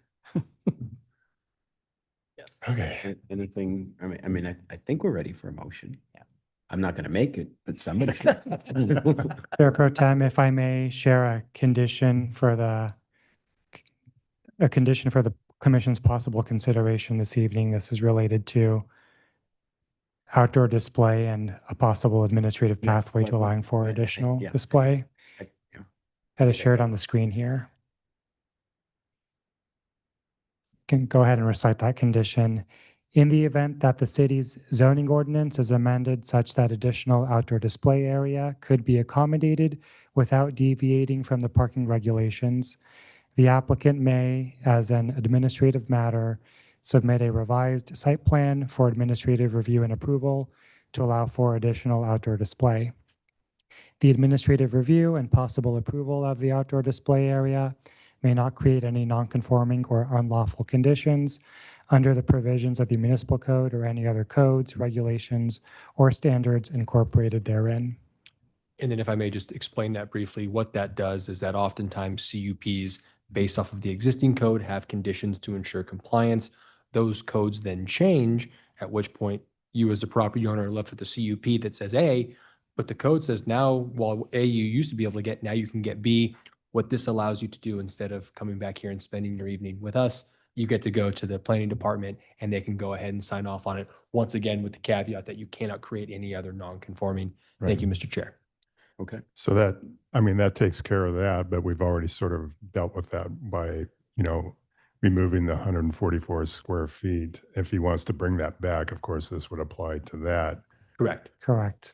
But the real hang up here is the signage. That is up to you all. Well, that's, to decide. I think that's part of the motion that we're going to give the hardship exception, which gets them to the 27.25. And Chair, so, and once again, I'm not trying to put my finger on the scale 1 iota. If there is going, if this commission is going to direct staff, since we don't have that resolution teed up, the direction would be to direct staff to come back. Once again, we're just going to put it on consent. You all don't need to come up. What that does is basically just ensure it's an accurate recitation of what you did tonight. So it's not going to be another hearing. You're not going to reopen. We're not going to take anything. It's basically just going to go, did myself and Mr. Vieira take notes down properly and put it in there. Thank you, Mr. Chair. Okay, thank you. Would you want to make a motion? I'll give it a shot. Let's see. I don't know how to phrase that Well, exactly. I think the first part is we would incorporate the administrative approval. Correct, yeah, and so if I may, and I believe it's, so the staff recommendation, you could basically read it up until it says and denying variance. Actually, let me back up. It would said by motion, we direct staff to bring back a resolution. And then you would read, and well, if you want, I can just read it and then you guys can, and you can say, okay, so it'd be a motion, direct staff to bring back a resolution approving design review 2020 is 22-1901, coastal development permit 24-2411, conditional use permit 22-1903, and sign permit 22-1603 with the added condition posited on the screen by Mr. Vieira, and approving variance 24-2410 as it pertains to the sign application and finding said exemption, action exempt from CEQA. And Mr. Vieira, do you, any other clarification? And do we want to add in the combination that we agreed to of the variance? As far as the signs? Yeah. If Or is it just an open variance? Well, no, I would say it would be based on the reduction of the north sign 50%, leaving the existing sign on the building and moving the sign 4 to the front. Period. And so I just want to be, If I may try to restate that, just so I'm sure that staff understands the decision and we can return with an accurate resolution. The Planning Commission is granting the variance application in part. As it pertains to the sign permit application, there were two components. One is exceeding the total allowable wall signs for the site, and one is exceeding the maximum allowable sign area. The variance request would be approved in part. Sign number 5 would remain in its existing location as I understood it. Sign number 4, which are the individual letters. No, I want to stop. I think sign 5 is the one he had proposed for the Coast Highway sign. That one's gone. Yes. So sign 4 is moved from its side location to Coast Highway. Yes. Thank you for that clarification. Sign number 4 would be placed at the location of sign number 5. Right. And sign number 5 is simply eliminated from the sign program. And with that change, the applicant doesn't need a variance to exceed the number of wall signs. And so your approval on the variance application is to allow for excess total allowable sign area. That's correct. Correct. so that would be so moved. So moved. Second. Commissioner Sadler, No. Commissioner Whiten, Yes. Commissioner Dubin. Yes. Chair Pro Tem Goldman. Yes. And so once again, to reiterate, that resolution will come back on consent. It's not going to open up. It's not going to be a hearing on the merits. It's simply going to be sure that we took good notes and the resolution accurately recites. Right. Yeah, and just making a note that this decision is appealable to City Council. Okay. Question. Does the lawsuit go away? Do I get some money back or? That is a future discussion that you can have with the city, and I don't feel comfortable having that discussion on the dais right now too with you. Yeah. Okay. But understood. I hear where you're coming from. We will be in touch. Okay. Thank you very much. Okay. Thank you very much. Okay. Do we want to take a couple-minute break or do we want to go right to the next? Glad to have you, Ruben. Thank you. We love you, Ruben. That isn't the issue. Mr. Chair, did I hear we want to take a break? We should just announce. Why don't we take a break and reconvene at 8 o'clock? 8 o'clock. 8 o'clock sharp or? Perfect. Yeah, okay. 7 minutes.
Ready.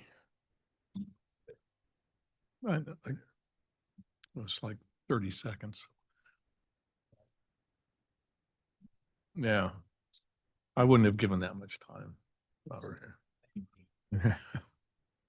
Okay, let's move ahead with item 5.4, design review 23-148, if the staff would like to give a presentation. Yes. Good evening, Chair and members of the Planning Commission. This is Jessica Mendoza presenting item 5.4, a request for design review for facade improvements and associated site improvements located at 1110 Glenary Street. The project first came before the Planning Commission on October 4th, 2023.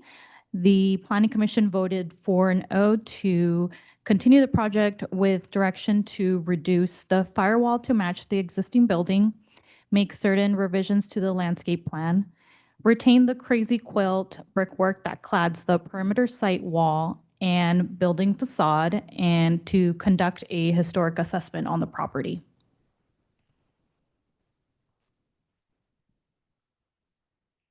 On October 2nd, 2024, the Planning Commission held the second public hearing. After review, the Planning Commission voted 5-0 to deny the project, finding that the applicant did not adequately address the Commission's direction from the prior meeting, fulfilling only 2 of the 4 specific requests, consisting of a reduction to the firewall to match the existing building and the preparation of the historic assessment. The application did not modify the design plans to retain the crazy quilt brickwork that clads the perimeter walls and building facade, and did not modify the landscape plan.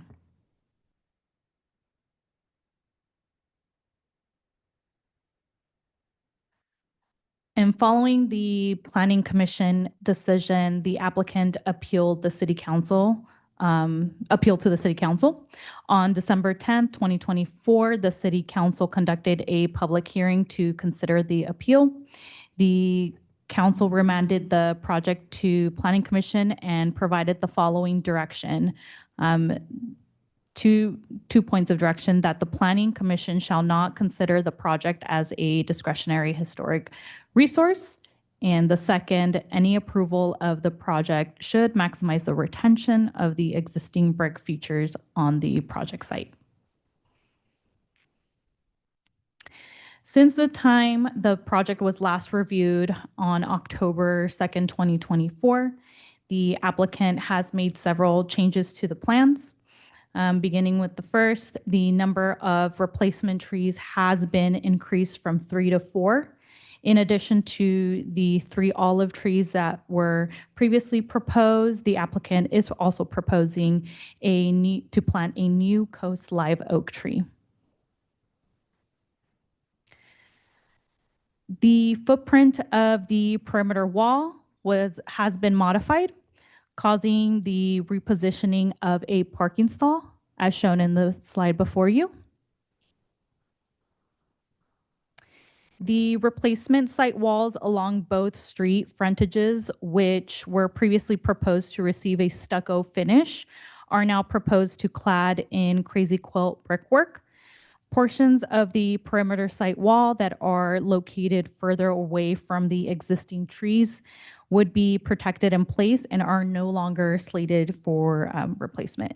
The applicant now proposes to construct a stucco site wall in lieu of replacing the brick-clad wall at only one location along the alley frontage. This is a retaining wall supporting the parking area at the rear of the property. The exposed height of this wall is generally not visible from the alley, but can be seen from Oak Street, although its visibility is not prominent. Last, the applicant proposes changes to the color and material board, which has been revised. The stucco color has been darkened to a medium shade taupe to Habra sweetgrass. The vertical siding is now proposed with in a finished dark green. The vertical fluted concrete has been omitted from the project, and an elongated brick in a black finish has been added as building material. Crazy Quilt brick has been introduced as a building material. However, the applicant proposes to reduce the extent of this finish along both street elevations relative to the existing conditions and proposes to eliminate its use at the alley frontage. The applicant provided letter reports to staff from professional contractor and an engineer. In the report, the waterproofing contractor found signs of waterproofing failure at the building and recommends removing and reinstalling brick with proper waterproofing system. The civil engineer recommends removing the 12-foot chimney due to seismic risk. Because the chimney becomes functionally obsolete, staff is not recommending that the chimney be retained. In addition, site walls are damaged by tree roots posing a hazard, and it's recommended replacement with structurally sound walls and removal or replacement of the nearby trees.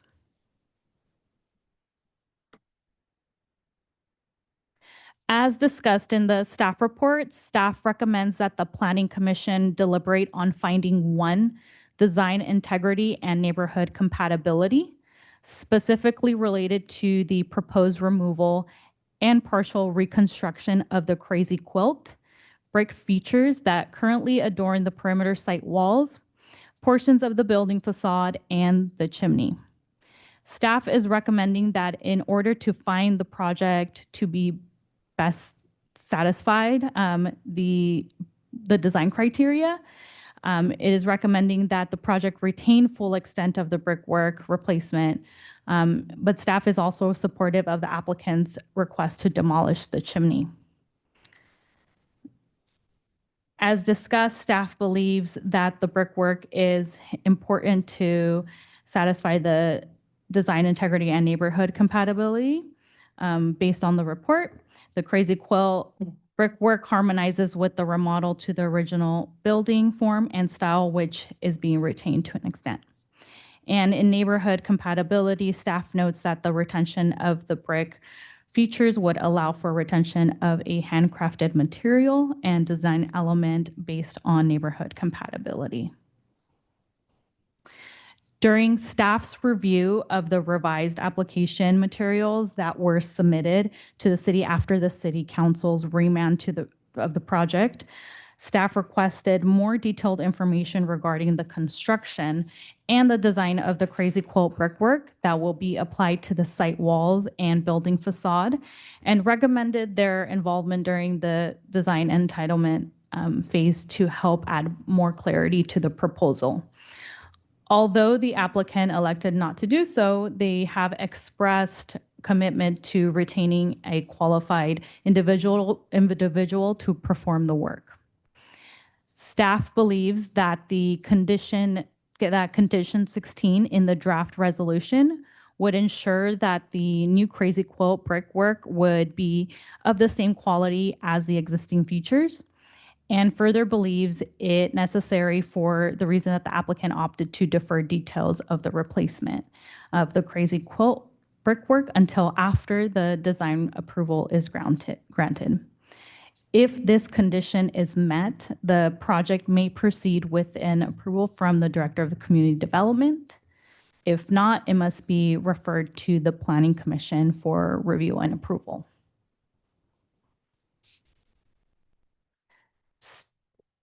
Staff recommends that the Planning Commission conditionally approve design review 23-1480 and finding said action exempt from CEQA. And this concludes my presentation. Thank you. We'll have questions from the commission to staff. I have one regarding the city council's direction to the Planning Commission. You put up a slide that said something about maximizing the extent of the brickwork or something to that extent. I'm just wondering where that came from, because what we had attached to our staff report was the city council minutes. And in that, it says at the end of the motion, preserve the character defining brickwork. So I'm wondering where that other statement comes from. Thank you for that question, Commissioner Sadler. The city council minutes are really in the form of action minutes. They're a summary. Staff did go back and listen to the motion, and it's my belief that the language in your staff report is consistent with the action that the city council took on the appeal. Okay. Just for clarification, that the phrase that we're referring to that you found was use the word maximize? Correct. It specifically maximized the retention of the existing brick features. Thank you. So that's kind of a subjective thing, right? There's a certain amount of interpretation that likely goes into it. Right. Okay. I have a couple, you guys done? Couple questions. I know that the applicant hired an engineer and also an arborist to provide reports to staff. Is there any kind of precedent in terms of the city peer reviewing those reports, both engineering and the arborist report? Those types of technical reports are reviewed by our city planning staff.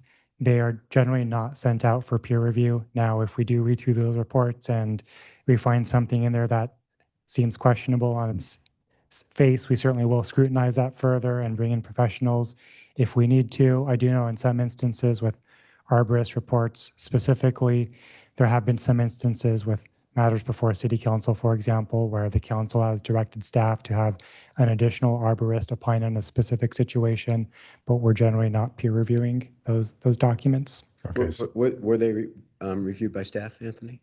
By planning staff specifically, yes. And they were found to be appropriate and Generally, yes. I'm not a licensed engineer, so I wouldn't be capable of peer reviewing such a document. Okay. But they were acceptable to staff for the purposes of tonight's hearing. Okay. And then on page 12, number 5 of the staff report, it says retention of the crazy quilt brickwork on existing commercial building and perimeter walls. How does this align with the proposed suggested remodel?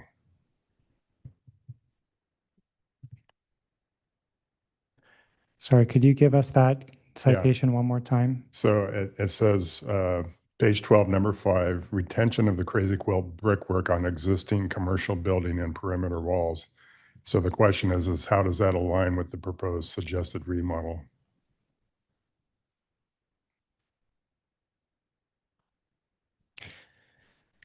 I think that language could be clarified where the applicant is proposing to remove existing crazy quilt brickwork, both at the perimeter site walls and on the building facade.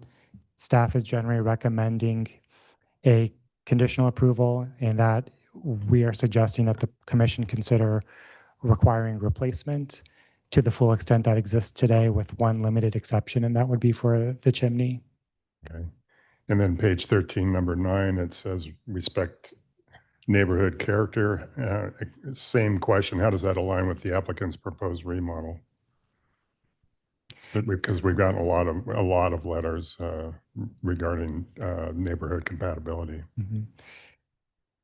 And from staff's perspective, it might be the case that the Planning Commission's decision tonight really hinges on this criteria in particular, and perhaps also design integrity, as Assistant Planner Mendoza mentioned it during our presentation. In staff's analysis of this finding, we specifically looked at the immediate surrounding context, identified several buildings that are older, including historic structures within a 100-foot walking distance that have a more traditional architectural character. And with which this project would harmonize if there is brickwork, crazy quilt brickwork that is either retained or replaced. And that, I think, is a fundamental part of your deliberations this evening. Okay, thank you. Can I follow up on Anthony? Because I think kind of what muddies the waters here a little bit is that staff is making these findings, such as the general plan compliance and this other finding regarding neighborhood compatibility, based on the resolution for this project that you've crafted that incorporates changes that are different from what the applicant has presented here for us tonight. Correct. And the findings are worded that way. So for example, for neighborhood compatibility, the finding states in part, as conditioned, the proposed project. Right. So, but, and this, and I brought this up to you briefly earlier, what is, creates a little bit of a conundrum for us in that, you know, here we're supposed to be evaluating neighborhood compatibility based on this conditioned approval, which we really don't have plans for before us tonight. So when staff is proposing that the majority of all this crazy quilt brickwork be maintained on the building, with the exception of the chimney, and we're supposed to figure out whether or not there's design integrity and neighborhood compatibility, we don't really have a elevation or a rendering that shows that actual condition right now. That is correct. Okay. The city council said to maximize the amount of crazy quilt. What does that mean? Maximize, to maximize? I believe the applicant responded by having these assessments prepared, one by a waterproofing contractor and also a letter assessment from a licensed civil engineer that evaluated the conditions of those brick features, identified certain issues or failures and corrective measures. Now, those reports didn't necessarily state that existing crazy quilt brickwork should be replaced if they're being removed to, say, restore structural integrity to a site wall or implement corrective waterproofing measures at the building facade. But staff took the council's direction and then just the general deliberation on this fundamental question about the importance of the crazy quilt brickwork to satisfying the design review criteria and understanding the applicant's concerns about feasibility of retaining the existing brickwork, given the professional opinions that have been submitted to the city as part of their application from the contractor and the engineer. Staff crafted this conditional approval for the Planning Commission's consideration that would require replacement of the brickwork where it's not feasible to preserve it in its existing place and location. Say the end part again. In light of the applicant's concerns regarding the feasibility of retaining certain elements of the crazy quilt brickwork in place, specifically related to structural integrity and waterproofing failures, staff prepared for your consideration this evening a conditional approval that would require that, with one exception, the chimney being the exception, that crazy quilt brickwork be replaced in its existing location to the same full extent. Along the building facades, there are 3 sides of the building that feature that brick cladding, and then the same would occur at the perimeter site wall, which that piece of it, the applicant is generally proposing to do within the modified footprint of the site wall. All right. And is that staff's interpretation of the council's direction to maximize?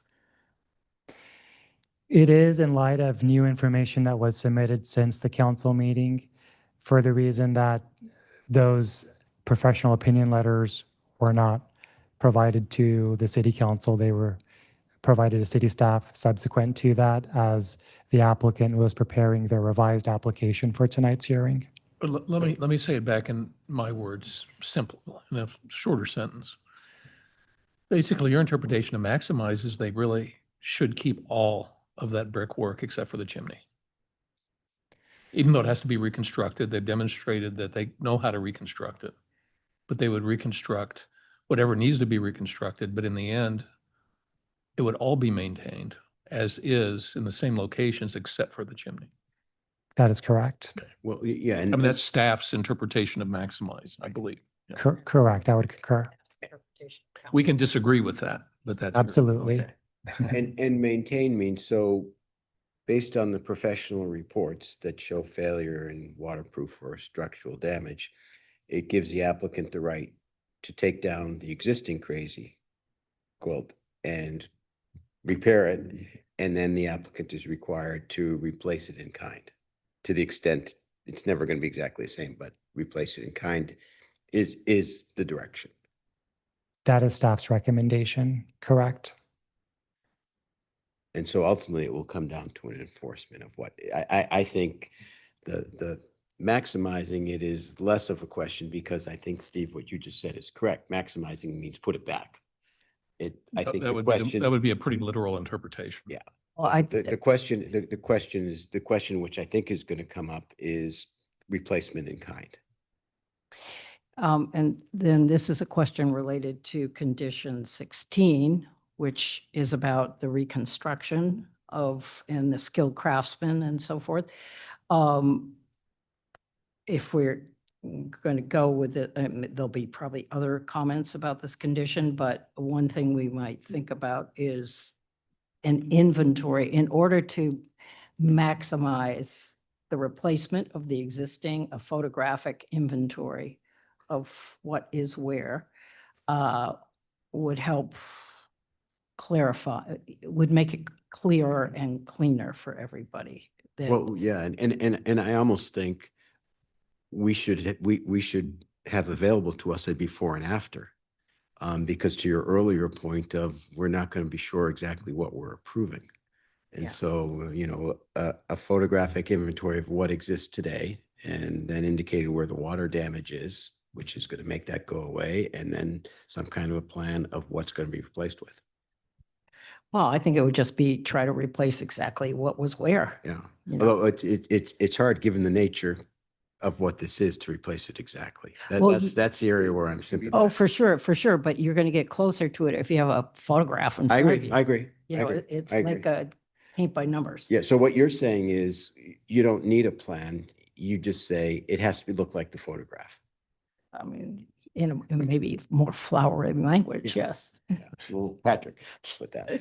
So since we're along this line of questioning of staff, we're not having discussion or recommendations yet. I'm curious if staff considered the fact that a certain proportion of it's kind of a wainscot, low wainscot, around a certain amount of that really isn't visible from the street because of the walls that are out in front. Did the staff take that into consideration in their definition of maximum in terms of visibility relative to community neighborhood character? It's a great question, Chair, and I suppose the answer is to an extent. But given the council's direction to maximize its retention, ultimately staff still was recommending full replacement within all areas of the building facade, which would include the low retaining wall at the rear, which is only somewhat visible, and admittedly not prominently from the Oak Street right-of-way, and really is not visible from the alley at the rear of the property. So you were including that or you were not? We were including We're that. including, yeah, everything. Correct. Yes. Back to the chimney. So staff's recommendation to allow the demolition of the chimney is based on the fact, the letter that they received from an engineer. And was it that it's obsolete, or I remember there was some other mention of some other reason. I can't remember what the second one was. And do we know Is the fireplace functional? Is that chimney actually functional? Could it operate as a regular fireplace and chimney? Do we even know that? I don't know the answer to that question, Commissioner. When the public hearing opens, perhaps the applicant can provide a response.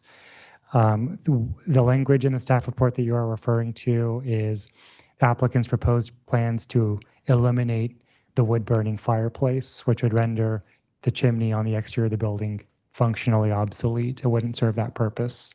Okay. Any other questions for staff at this point? Okay, then we'll open the public hearing and perhaps the applicant would like to make a presentation or speak in support. That'd be beautiful. Hello, my name is Rory Fubister, the architect. Good evening. I'm just going to make a couple clarifications as we go through. So just as we go through, the fireplace currently is non-functional and it does currently leak quite continuously. The staff report mentions 4 trees. There is actually 5 trees because there was an additional red bud that was added. That was the staff's recommendation that has been added. The trees that we're proposing, all of them with the removal of the ficus, we are actually also proposing the root barriers to be added to all of the new trees. In addition, the trees that were shown on the landscape plan after meeting with a couple of the commission members, we said that we would upsize the coastal live oak. So that would go up to a 60-inch, which is bigger than what we talked about. And then also for the field-grown olive trees, if we look at the staff, I believe there's a presentation, Jessica. Those were all tagged in situ. So I just want to provide some clarification that those are sizable field-grown olive trees. They're retaining the brick wall on the northwest corner. So obviously, as we talk about the perimeter site wall, that's a kind of 90% of the project. As we move to the next image, if you don't mind, Jessica. The company that we were looking at utilizing is in front of you. There's a sheet that you can look at. They're called Young Ideas. They've been around in Orange County for several decades. They've done notable projects in Laguna Beach, from 40 South La Senda, it's the Lighthouse project in Three Arch Bay. They've also done several projects in Big Canyon, utilizing the rubbled kind of crazy quilt brick. Matt Myers is the owner, and he's intimately familiar with the process. He's also intimately familiar with sourcing the material, specifically the ones on the exterior of the ovens, because that's where you get the gnarled, all the funky stuff, basically. There is a plan. We have a 6-step process of how we want to document, if you don't mind, Jessica. Simply put, Susan's comment about documentation, absolutely. Every wall will be photographed. The second one will be the demolition is a heavy word. They will actually be hand-picked out, not machine-driven. All of the bricks that will be sorted. Obviously, our game plan is to preserve as much of the existing brick as possible. That is not always the case. So it will be sorted and documented to see what we can do. Because to be honest, the idea of replacing like for like, if 20% of the brick is damaged, you can't always find the perfect brick to replace it. So there will be an artistic interpretation specifically for the corner piece and specifically for the building itself. All of the new brick will be sourced basically from the European markets, is where we've seen the most antiqued finish, not the fresh stuff that looks like it's just been thrown in the back of the car. All of the brickwork will actually undergo a mock-up situation. So instead of simply just selecting the material and letting them go, there will be several mock-ups to determine the grout color, to make sure that's adequate, to determine the spacing, and also just to make sure that the quality is up to caliber to blend with the existing brickwork that's being retained.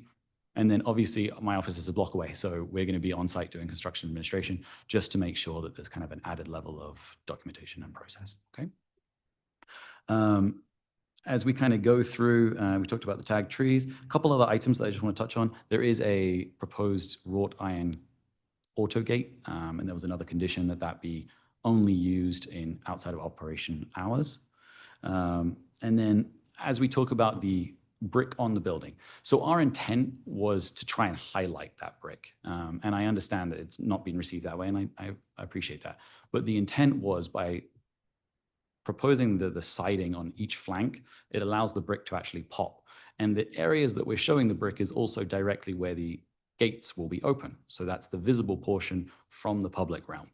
The other areas, the wainscoting on the kind of tucked in entry portion, that was an area that we were trying to remove and switch that to the siding, because truthfully, we figured that behind the trees, behind the planting and behind the site wall, that wasn't as prevalent to the street.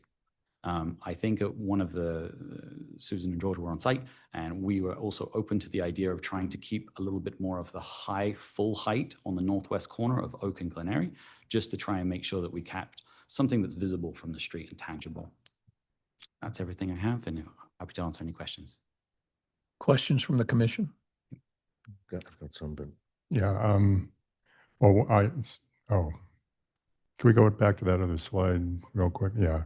So I just want to, you show on the Oak Street side, that little green section that you're proposing to leave.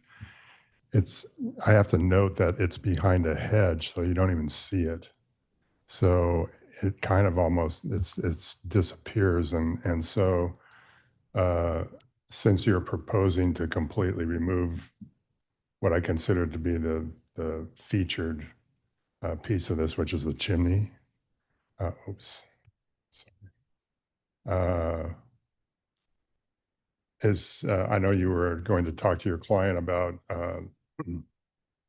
the vertical sections that are next to the chimney on the outside, around the windows, and then on the Oak Street side, there was a vertical section of the Crazy Quilt brick that was next to the door there. And what is the answer to that? Happy to report that they are willing to keep that portion of it, especially because that is higher than the 3 foot, so you would be able to visibly see that from the street frontage.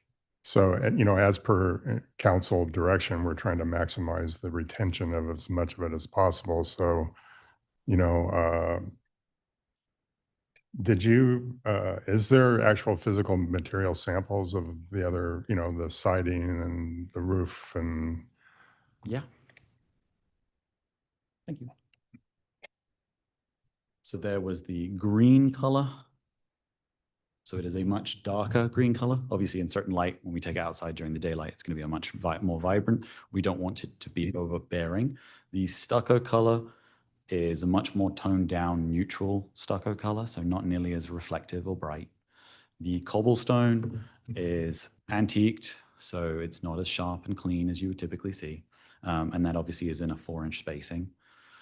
The roofing material, apologies for the size, but it is a darker standing seam to avoid that commercial light looking standing seam roof. And what color is that? The specific terminology Green, is it dark brown? bronze. Is it bronze? Is it dark bronze? Yeah. So rather than going for the light bright monochromatic, we've actually got much earthier tones, which I think is in the intent of the original Planning Commission hearing. And did you show us the siding? Yeah, so this is there we go. Okay. So the siding and the dark green are very close. Well, that is the siding is in that color. Oh, it is, Yeah. okay.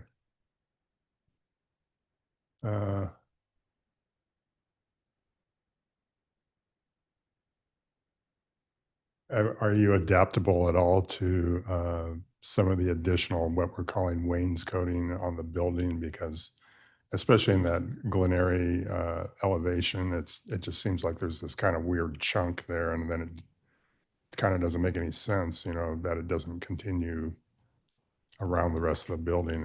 And again, based on council's direction of maximizing the retention, I think, staff's recommendation and your desire is to remove the chimney, which is a major feature of that Crazy Quilt pattern. It's almost like a piece of sculpture on the roof. So is your client willing to retain more of the, again, what we'll call the wainscoting around the building once the waterproofing is done? And wainscoting, by wainscoting, you're referring The to lower- it's all the Crazy Quilt. Crazy It's Crazy all Quilt, Crazy yeah. Quilt, Yeah. Isn't that what the council's asking for? Yeah. And staff? I think there's a nod. I think the client compromised fireplace. Say again, I'm sorry. I think the client is willing to compromise on the fireplace in lieu of potentially removing some of the other brick in locations potentially. When you say compromise on the fireplace, what does that mean? You're saying keep. Keep the chimney? Keep the chimney and maybe we get rid of some of the other stuff. Oh, well, that's interesting. Yeah. Okay, I've. Not sure you offered that, but I didn't think you were trading. I thought it was, It's I thought great. it was a requirement of your engineer to remove the chimney, but Definitely a recommendation, yeah. so if you remove the chimney, you wouldn't want to retain more of the crazy quilt wainscoting around the building. I mean, I think the intention for the homeowner was to get rid of all, or the owner was to get rid of all the brick on the building. Well, I know that's what the intent was, but that's not what city council is asking you to yeah. do. I'm not sure how much they're willing to give or take, but as far as that goes, I'd have to talk to him about it. Yeah. Well, I'm not into. perhaps it should have been something you talked to him about prior to this meeting. So I can speak. I But apologize for it sounds like, I'm sorry, it's Matt? Yeah. I see you all the time. It sounds like what you were offering was that you thought your client would be willing to keep the chimney if you were able to eliminate some of the others. Is that what you had said?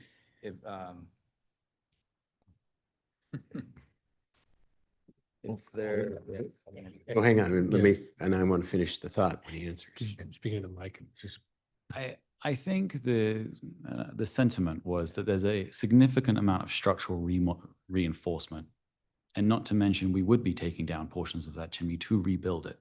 So I think the intent was if we were to undergo that extensive body of work to rebuild that chimney and structurally reinforce it and structurally do all that, re-waterproof the whole thing, that's a significant movement.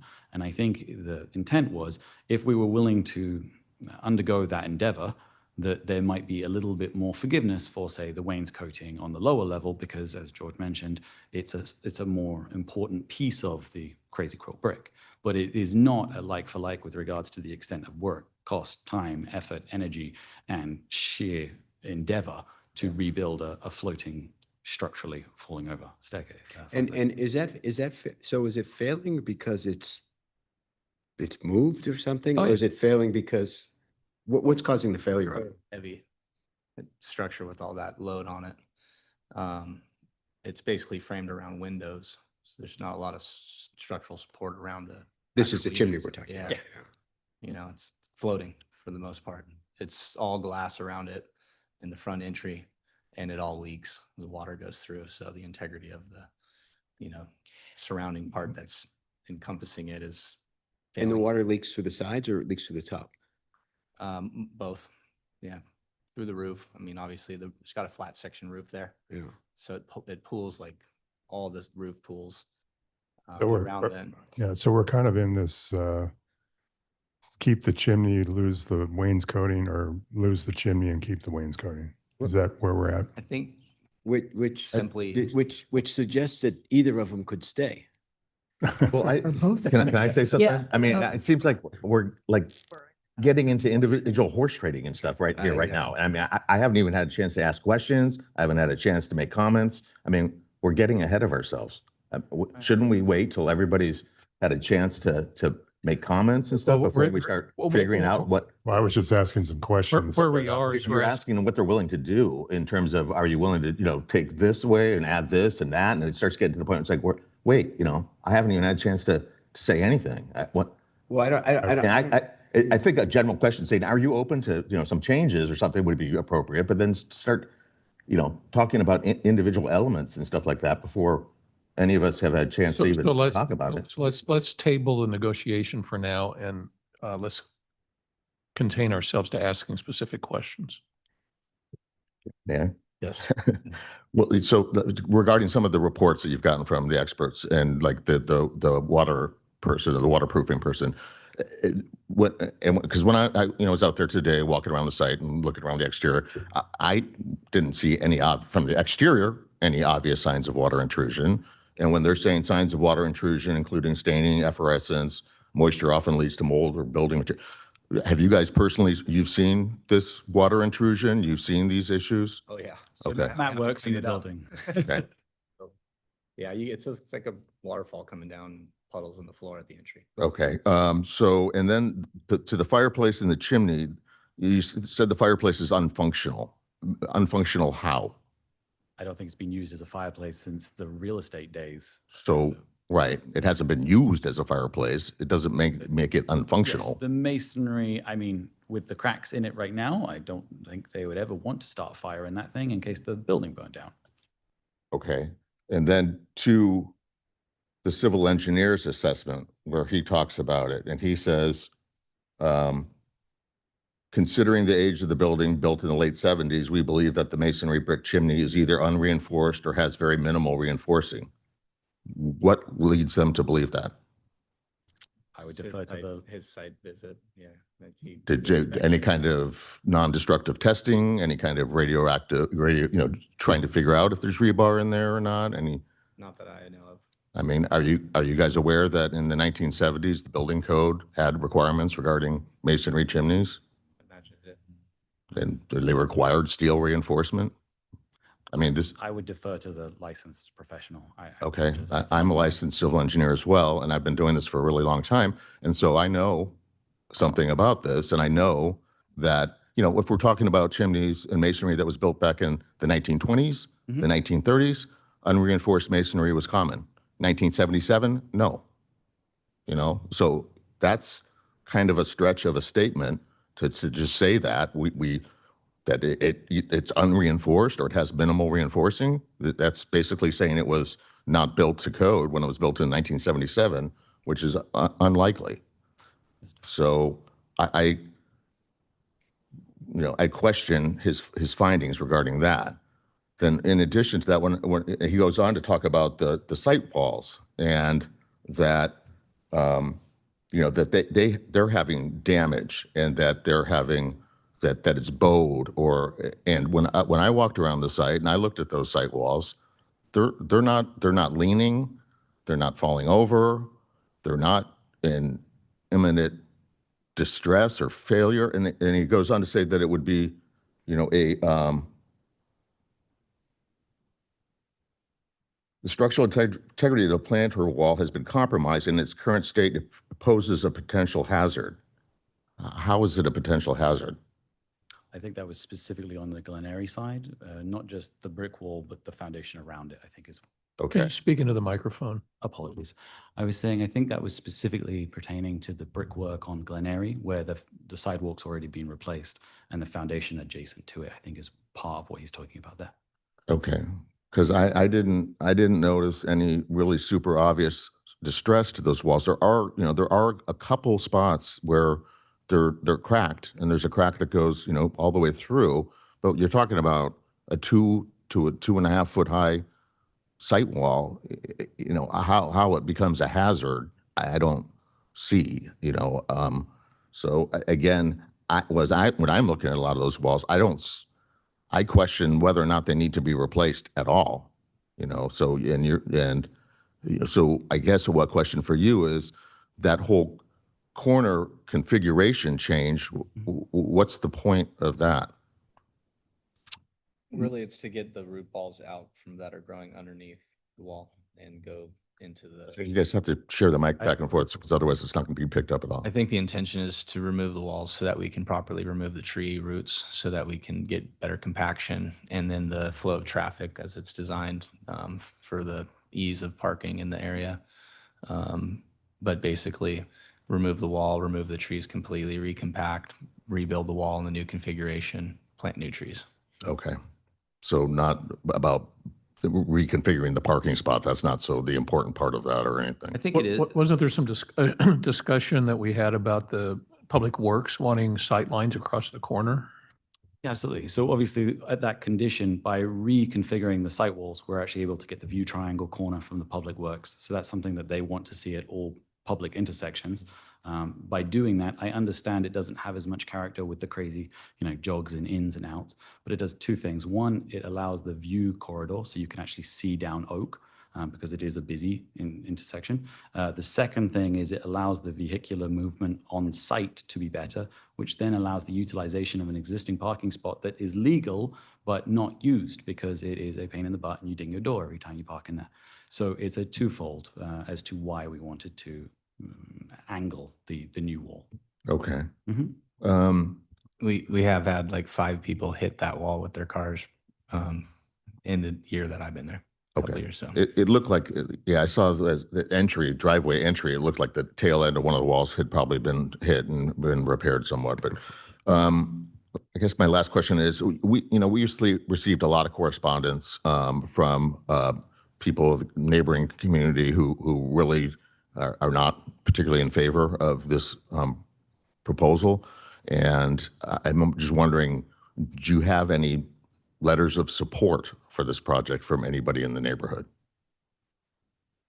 No, the only person in support is my mother-in-law who worked in this building for 25 years, but I think she's biased, so I'm not sure that one's going to count. Okay. All right. Well, thank you. Steve? Yeah, to get away from the crazy quilt for a minute and talk about the gate. There is no elevation or detail that shows how that worked. We talked about it a little bit on site. What is the height of that gate in relation to the height of the wall, Yeah. So the perimeter wall? Jessica, if you wouldn't mind on the demonstration. It's a open lattice wrought iron gate. It's a telescopic, meaning it's not the full width, so it's a smaller one. And the intent is just truthfully to provide some security for the site, so for beachgoers. With regards to the design, it was There it is. a very straightforward metal picket. The height of it is limited to 42 inches, and it would actually be lower than the adjacent wall because there is actually a step. So when we did the artistic interpretation here, they missed the step. So I apologize about that. But it would be limited to the maximum height of the adjacent brick wall. It would not be overbearing or taller than the existing brick wall. In both locations? In both locations. Okay.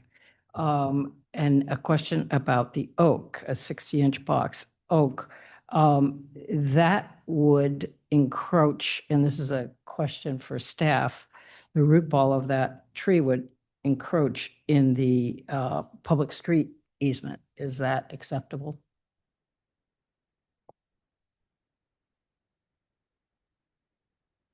Provided that the tree is being planted on the private property, that's not an issue for staff.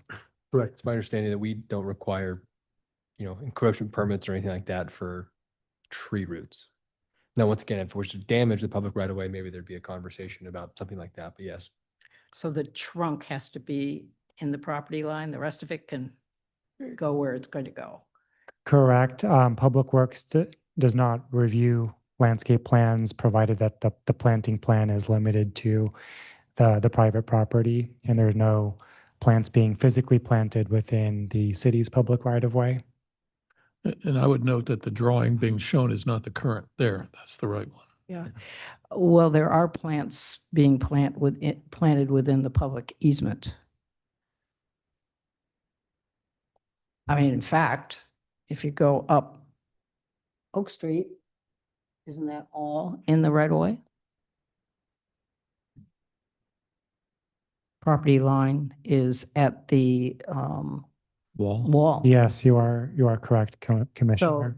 do they need an encroachment permit to plant this?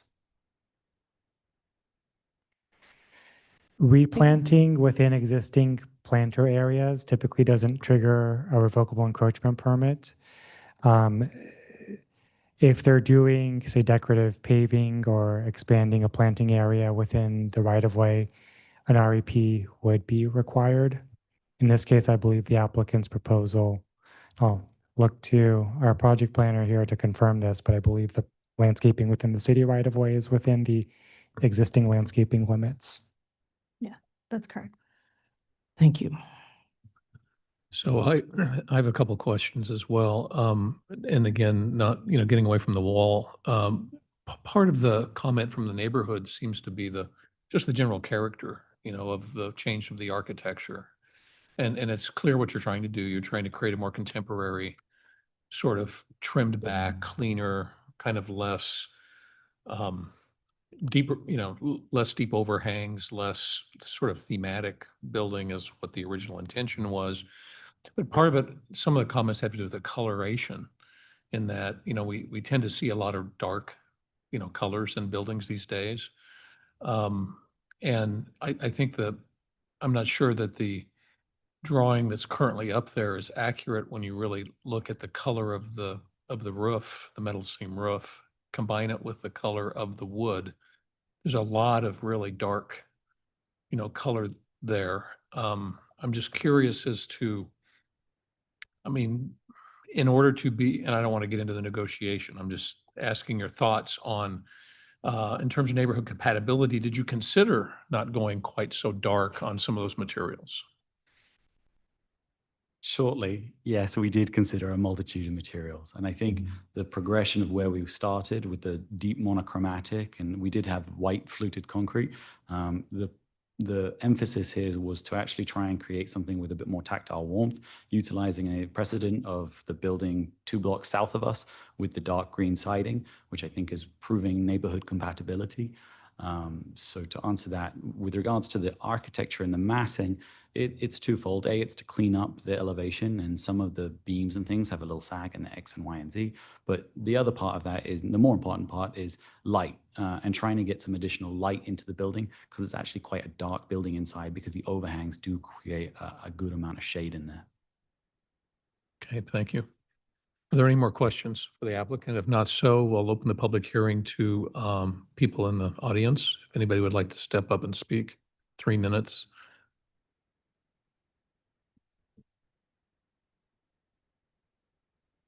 My name is Ann Christoph, and I've been at all of these hearings that you've had, and this seems like a redo of the very first one that we had.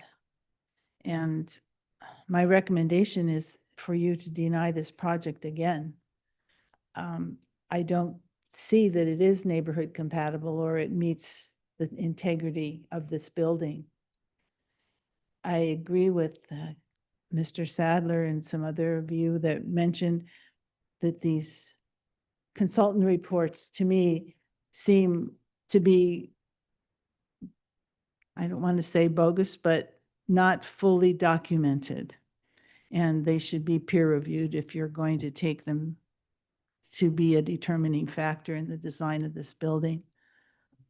This is the first we've heard about water leakage and all these terrible things. I think this is a case of consultants trying to meet the needs of their client and not being totally allowed to be totally professional in their viewpoints. The removal of the ficus trees is wrong. It should not be allowed by this commission. The replacement olives are dying. Those trees are dying all over town from fungus. And we're just going to be looking at some big olive trees that are going to die in a few years. And they can say they're going to maintain them, but expert people have maintained these trees all over town and they're still dying anyway. So why give up a healthy, thriving tree that can be managed properly, that provides shade and context for this building, and replace it with something that's going to die? One oak tree is fine. They also are vulnerable to oak root fungus. So they're not a reliable source of replacing these ficus. I mean, they're fine, but there is no need to replace perfectly good trees and tear them down. Just as there's no need to replace the look of this building, the appearance of this building is perfectly fine. And they can maintain the things that are there without these machinations of all these changes that I think they're searching for something that their client wants that no one really knows what it is. They're just trying to make a change, and it's not a necessary change. Keeping the building and making it more properly maintained is perfectly feasible, and that's what they should be doing. They should have an arborist report. They should do all these things, but basically they shouldn't be doing what they're proposing. And the council felt that too, and that's why they said preserve the brickwork. I'd like to say that they discussed the whole historic issue. And somehow no one told this commission that if you wanted the historic issue to be seriously considered, you had to use the word local discretionary historic resource. If you had used those words, then the council would have felt that you'd made a serious recommendation regarding the history significance of this building. Our staff never told you you had to use those words. You said this is a historic resource, locally significant, as the consultant had recommended. And you just didn't use those words. And so they used the fact that you didn't use those words to say that you really weren't serious about the historic significance. I suggest that you reject this proposal and just tell the applicant to fix the building, keep the trees, and do the repairs that are necessary. Thank you. Thank you.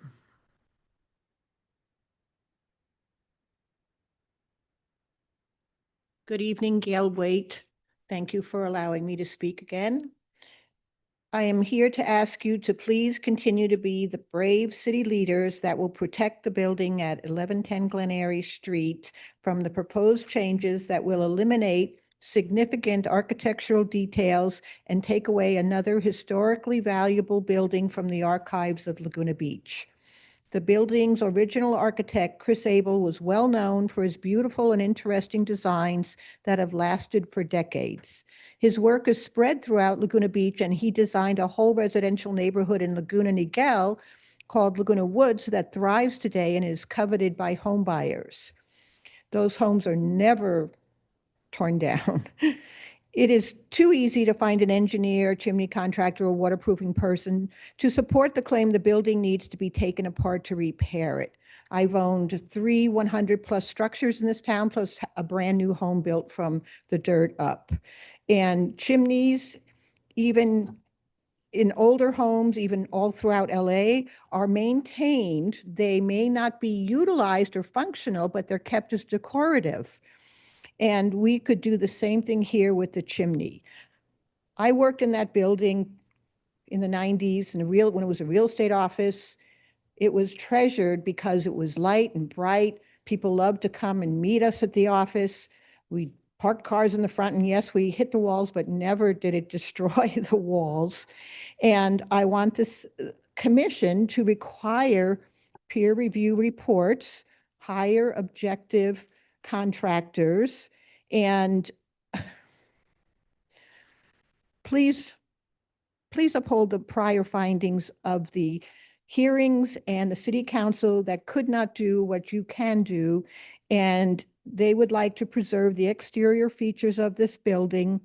And I personally think it would be wonderful to have that section of Glen Eyrie where there are similar older buildings with a lot of character be preserved as an historic district. We really could have one of those.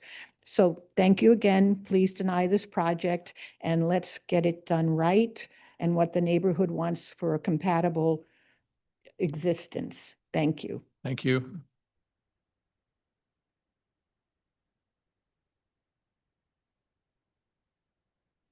Ann Kane. Good evening, Commissioners. The project before you will deeply damage a beautiful historic Chris Abel building. Buildings such as one on Glen Eyrie are a treasure in our Laguna Beach community. Not only is the architecture worth saving, but so are the beautiful mature trees on the property.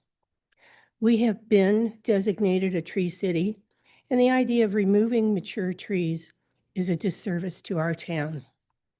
Please reject this project and require it to be redesigned. Thank you. Thank you. Would the applicant like to respond to any of the public statements that have been made? Absolutely.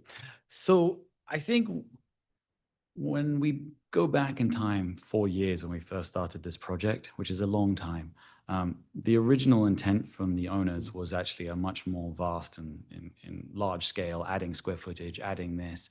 We wanted to completely revitalize the exterior. And we worked really, really hard to actually ensure that we were keeping the massing. We were keeping the design intent. We were keeping the fenestration package. We weren't making any of those modifications. And then obviously at each round of this hearing, we have done subsequent reports, findings, historians, all those components, which added significant time and cost. And I think I understand the skepticism, and I do. But when we're asked to provide these at our expense, for them to then be disputed and kind of, I hate to say it, but thrown away, well, that's not good enough, that's not real, that's bogus. Every single one of these needs to be peer reviewed. We're 2.5 years into this project, and it's disheartening when, you know, we were doing what we were being asked. Provide the arborist report. We did that. Provide to prove that we cannot do the root barriers from the existing trees. That's been provided. And I guess my question is, as we move forward, we're happy. We want to make this project work. They have a limited budget. It's not an unlimited where we could say individually break off every single brick, put it all back. I wish that was true and that was an option for us. I just don't believe that is a viable option from the ownership, in the sense of they have X, and each brick that needs to be put back is not a cheap thing from Thompson. This is individually crafted pieces from an artisan in France that's being shipped here. So we want to preserve the character. And I think that needs to drive home is like, we started this project to keep this building. We don't want the next generation to drive past this house, past this office building and go, oh, that's a new building from somewhere else. We want it to have that Laguna Beach character. Like I mentioned, my office is 1 block away and my house is 2 blocks the other way. So I see this building every day. And I very much want to vouch to the integrity of the artisan who's going to be doing the brickwork, to the quality of the wood, to the windows and doors, to make sure this is an important piece of Laguna and not just another commercial building that's knocked up and looks faded and terrible in 5 years. I'd happily answer any other questions that you may have. Any other questions from the commission? Everyone. So seems the direction from the city council is to maintain all or most of the existing brickwork, which your current plans don't show that, right? So if that was to be the case, and we imagine that all the existing brickwork on the building is maintained, with the rest of what you're proposing, the rest of the materials and colors and roofing and everything else, do you believe that there's design integrity there? Does it all tie together, and could it all be said to have design integrity? I believe that there can be cohesion between the design integrity and also the material palette. I believe that the materials that we're selecting do work with the existing brickwork, and it picks up tones and hues within the existing brickwork. So I think that is yes. When it comes to the specific of like the wainscoting and how that interacts with the steel frame windows, I would argue that that doesn't necessarily lend itself to design cohesion, because the steel frame windows are intended to go from wall to wall. Well, the brick itself has undulation. It is not a flat surface. In fact, that's the opposite of what we want. We want that organic nature and that bump and feel. So that's where I would say that there's a little struggle, because at the entry of the building specifically, we have wainscoting currently. That's an area that we were proposing to change to siding. Now, siding obviously has that very straight, clean look. That's where we can then add the steel frame windows, and that abuts really nice and clean. If we try and do that same look with the existing brick wainscoting, it just gets a little bit, for lack of a better word, messy, because you don't have a straight line for steel to join to. So it's a long-winded way of saying, yes, we could keep a little bit more, but there are certain areas like the wainscoting, specifically the entry, that we would love to try and change that to siding. And going back to some earlier comments, that is a little bit tucked in. I think if there's an opportunity that we can keep the existing brick chimney, which is just, it's a good amount of work, that's something which I don't want to barter. I just want to say that's an option. Okay, and a bit of a question for staff, because we didn't really touch a lot on this. Any response to Ann Christoph's comments about whatever language she said that we could have used to say a locally it's whatever, a historic, not a historic resource, but some other way of saying that. And then the other question, I guess, to follow that would be, with city council's final direction on this, by them basically saying that we, as a planning commission, should not consider this to be a historic resource, does that put the whole issue to rest? And has it taken away our ability to even delve into it any further?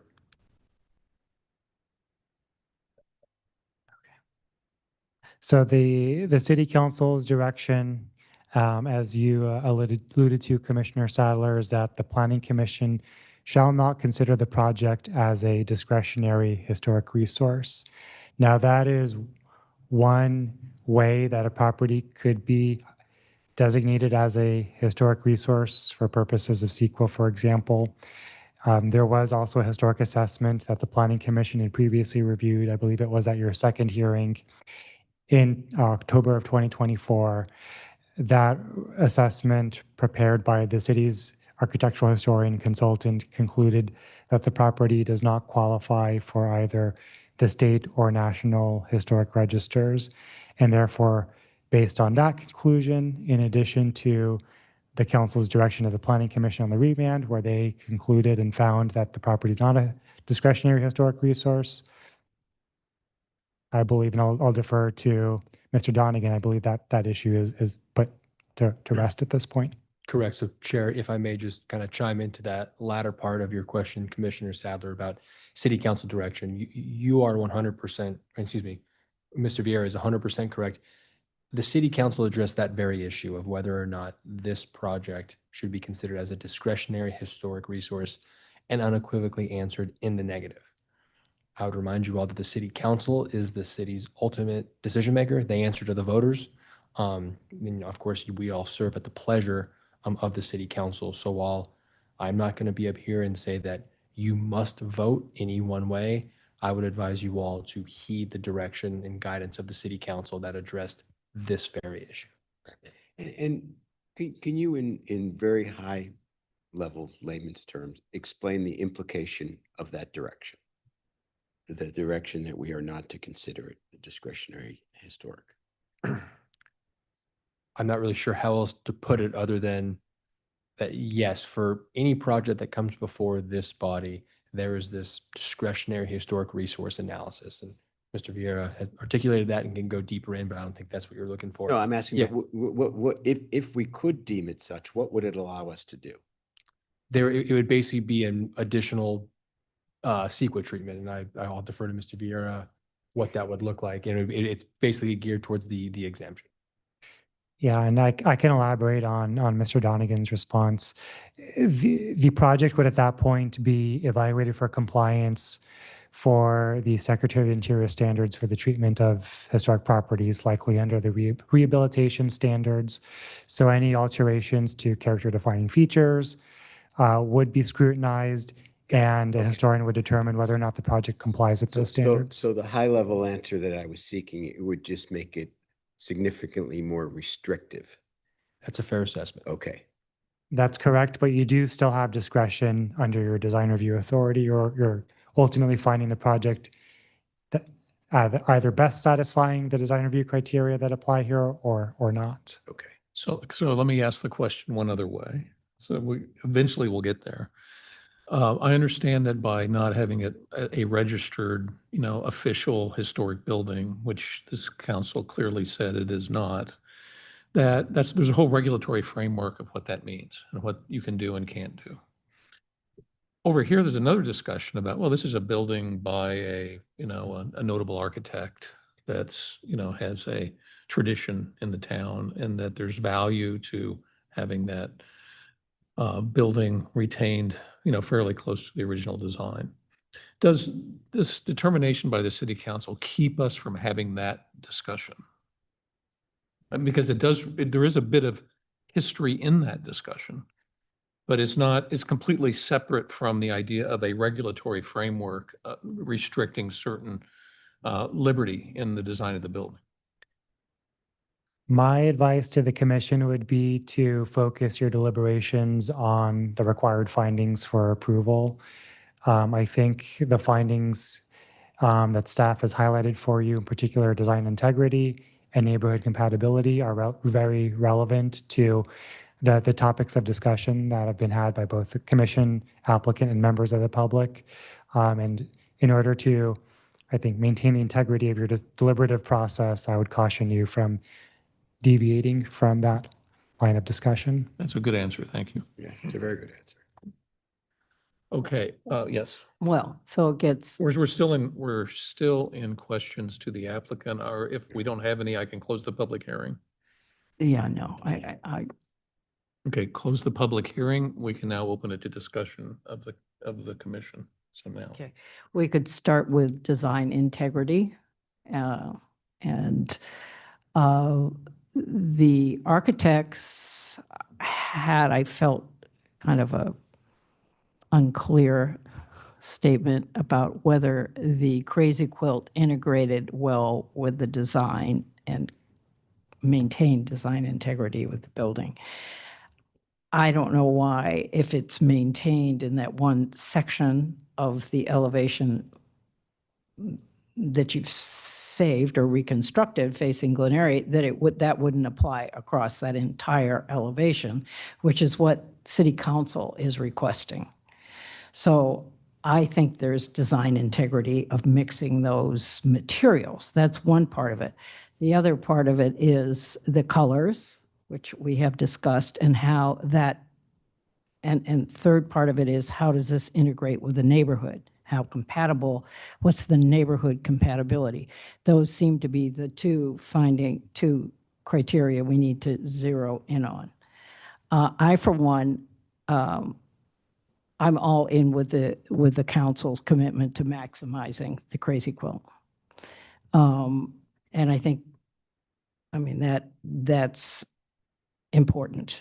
And for me, it boils down to the materials, the neighborhood compatibility of the materials. I mean, that's really it. It's not a lot of other issues. Other thoughts?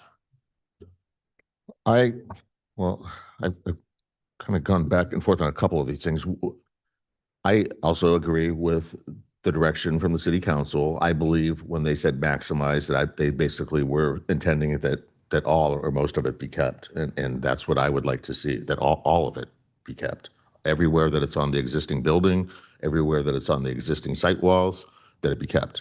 I also, when I was out there again looking at it today, was looking again at the chimney. And the chimney has some of the most impressive of the brickwork on it. And some of the site walls. I mean, I was taking pictures, and I brought a whole bunch of pictures with me.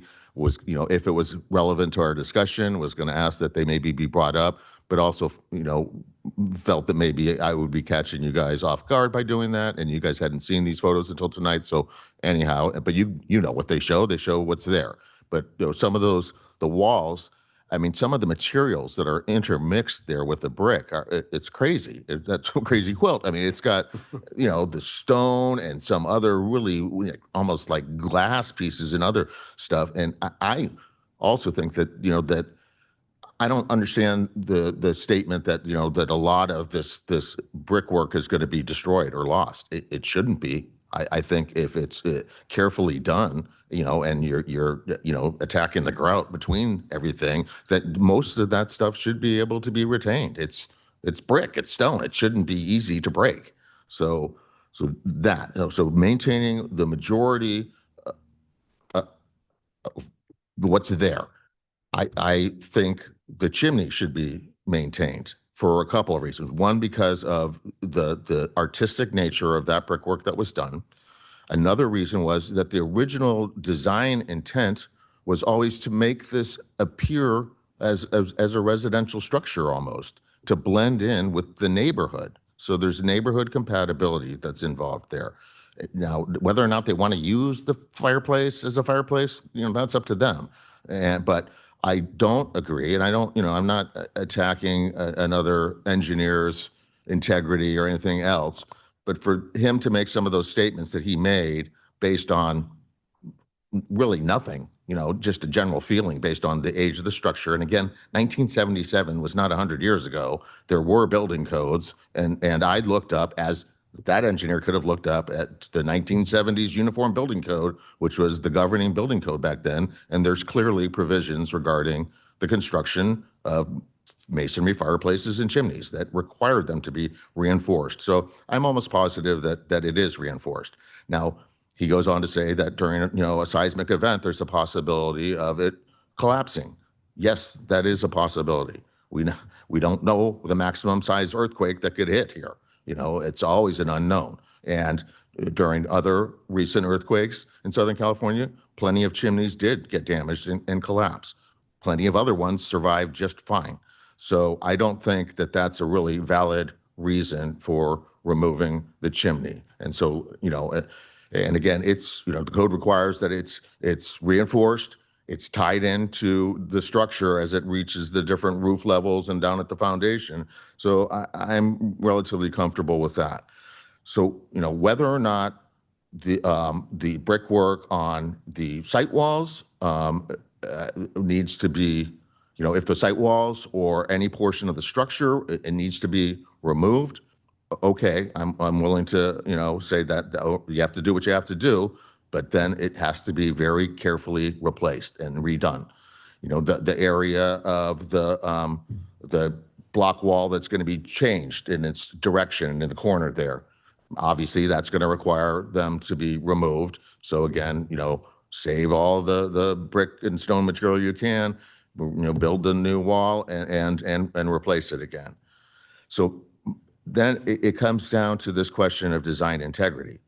And I really feel I'm a little bit uncomfortable with approving the project without seeing it being, the plans actually being modified to show that, because I really want to see all the elevations with the brickwork shown and then all the other materials.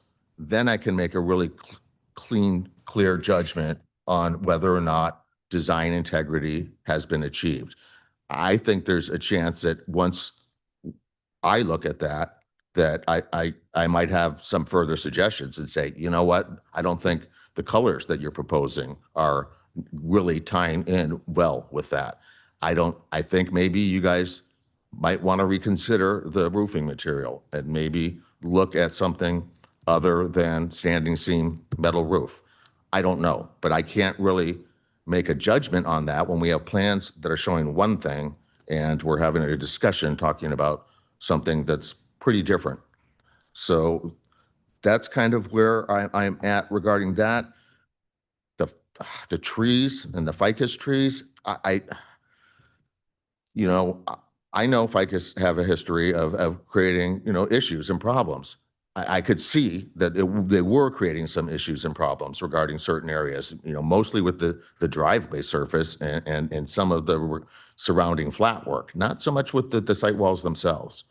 So I'm not adamant that the ficus trees be preserved. I'm allowing, I personally would be flexible on that. I think the last comment or issue that was brought up is whether or not, and again, this comes down to the building being redesigned with all of this brickwork being maintained, maybe rethinking about the driveway surface. Really, why not, why not maintain something that visually ties in better with that brickwork? Why go to this gray cobblestone look instead? If you can do whatever you want, right? You're being tearing up the driveway and you're going to be replacing it. Why not consider doing it with brick? That would seem to visually tie in a little bit better with the site walls, with the building itself. Now tying it all together. I mean, I don't know if the owner hates brick or what, what's going on, but and he's entitled to his opinions and desires, but we're trying to tie it into this design review criteria stuff, which staff has pretty much nailed it down to really, we're down to mostly a couple items, which is this, maybe, design integrity for sure, neighborhood compatibility for sure, maybe, the other design, not design integrity, but Articulation. design articulation, regarding the massing, but you're not really changing a lot regarding the massing of the building and stuff. So it's hard to say that something, regarding design articulation. So I personally would be, I don't know, leaning more for, asking for a continuance and having this come back. I don't want to drag this thing out forever, and I don't want, another meeting to happen and then have it come back in and like, wow, where were the changes that we were talking about? That would be, disappointing, but that's those are my feelings right now. Thank you. Steve? Yeah, I mean, all good points by both you and Susan. I'll be more brief. I can't make the findings on design integrity and neighborhood compatibility, particularly in light of the guidance that was given by City Council. And I don't know whether it's a continuance or a rejection, but I also, the one point I will make sure is I just hope this is the third round of this. If it's continued or we can't make the findings and you come back with another plan, I would hope that you come back with a plan that answers the direction that City Council gave you. Thank you. George? Yeah, and I apologize earlier on for, getting into a little horse trading there, but I was trying to ask some questions in terms of the parameters that are potentially in front of us in terms of the retention of the Crazy Quilt brick. I go back to page 12, number 5 of the staff report where it says retention of the Crazy Quilt brickwork on the existing commercial building and perimeter walls. Seems pretty clear. Going to council's direction, the quote from the council meeting on December 10th, 2024, preserve the character defining brickwork. I've read the staff report, kept an open mind on all of this and have gone through the findings needed for approval. What I'm concerned about is I feel the application is somewhat incomplete because we still don't quite know what we're getting in terms of the brickwork replacement, who the artisan is, nor has the applicant provided physical samples of the Crazy Quilt brickwork other than showing pictures of the existing walls, which we've all taken pictures of and we know what it looks like. If we were to move forward tonight, based on what the applicant would be willing to do, I think we would have to, and this kind of dovetails into the existing condition of approval that before a demolition permit is granted, we would need to know who the selected artisan is, samples of previous work created by the artisan, and a sample of the new Crazy Quilt brickwork, so we're clear and we have a clear understanding of what we're getting. And I just feel like, based on this application tonight, that that there's a few things that are still problematic and sort of nebulous in my mind that haven't been clearly defined. And I agree with Commissioner Sadler about really having a clear understanding of how the brickwork, the new materials, how that all comes together in a uniform way that doesn't look like a patchwork. Well, we save a little bit of brickwork here and there just to satisfy City Council's directive, but I think that I was considering the idea that the chimney, if the chimney went away, that the brickwork around the what we calling the wainscoting or whatever be retained around the rest of the property as a sort of a trade-off to losing the chimney. However, to me, the chimney is an art, is the biggest art piece of the whole project. So I have to defer to council's direction of preserving the character of the defining brickwork. And so I'm very mixed about trying to improve something that I still don't know what we're getting. Could I say one thing? I don't see how we can evaluate this without looking at revised elevations. And I did not understand what was unclear about the council's direction to the applicant. I mean, they remanded it back to us with very clear direction to that the Crazy Quilt must be maximized. If you can do it in one section of the building, you can do it in another section of the building. And in order for us and you to evaluate the design integrity, is that really what you want in your building? You have to prepare another set of elevations. Question is going to be, do you want the continuance or do you want a vote? I mean, that's going to be, but we can't approve something that we haven't reviewed. A couple comments. Appreciate the rest of the commissioners' concern about the completeness of the design vision. I kind of have had a little bit less concern about that, but there are some.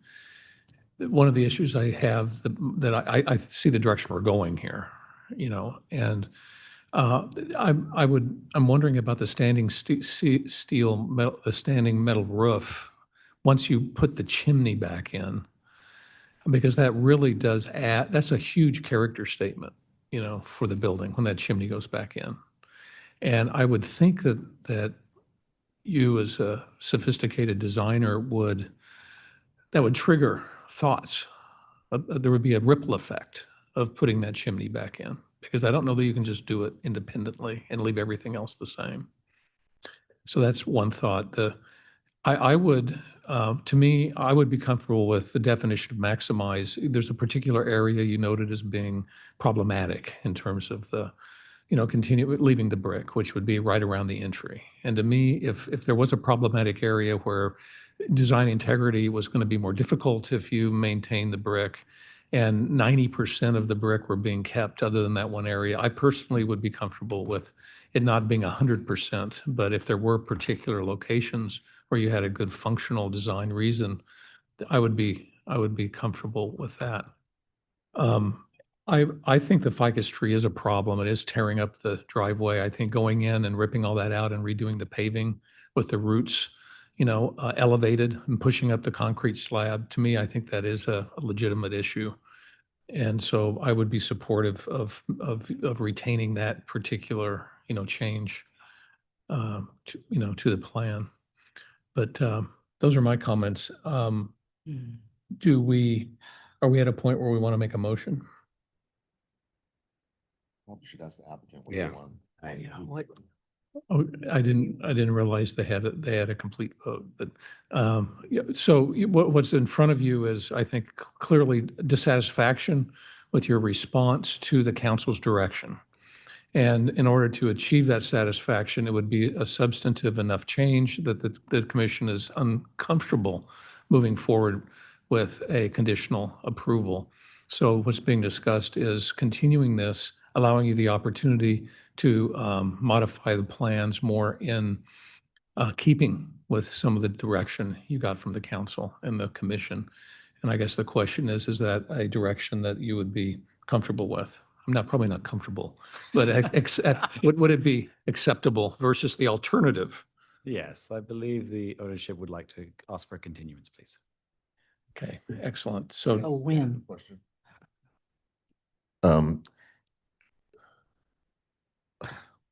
We've already had a number of meetings on this, the planning commission. Is there any limitation on the amount of meetings we have, or now that it's been appealed to the city council and come back to us, is it basically restarting their clock and this was considered their first new meeting? It's an excellent question, Commissioner. I happen to be looking at the code section during the discussion tonight. That requirement and limitation on a maximum of, usually it's 2 hearings plus at the decision-making authority's discretion, an additional 3rd hearing is limited to residential development projects, and that does not apply in this case.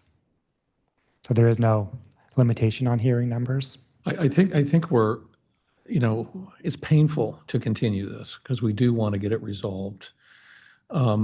Is there a way of course, the amount of time it takes to revise the drawings is up to the design team and the applicant, but is there a way of, I know we have this discussion frequently, but, allowing them to come back fairly quickly? Or do they have to wait in line for an extended period of time? I might start by, Chair, if I may, asking the applicant how long they think it will take for them to prepare revised application materials for city staff's review. 2 to 3 weeks.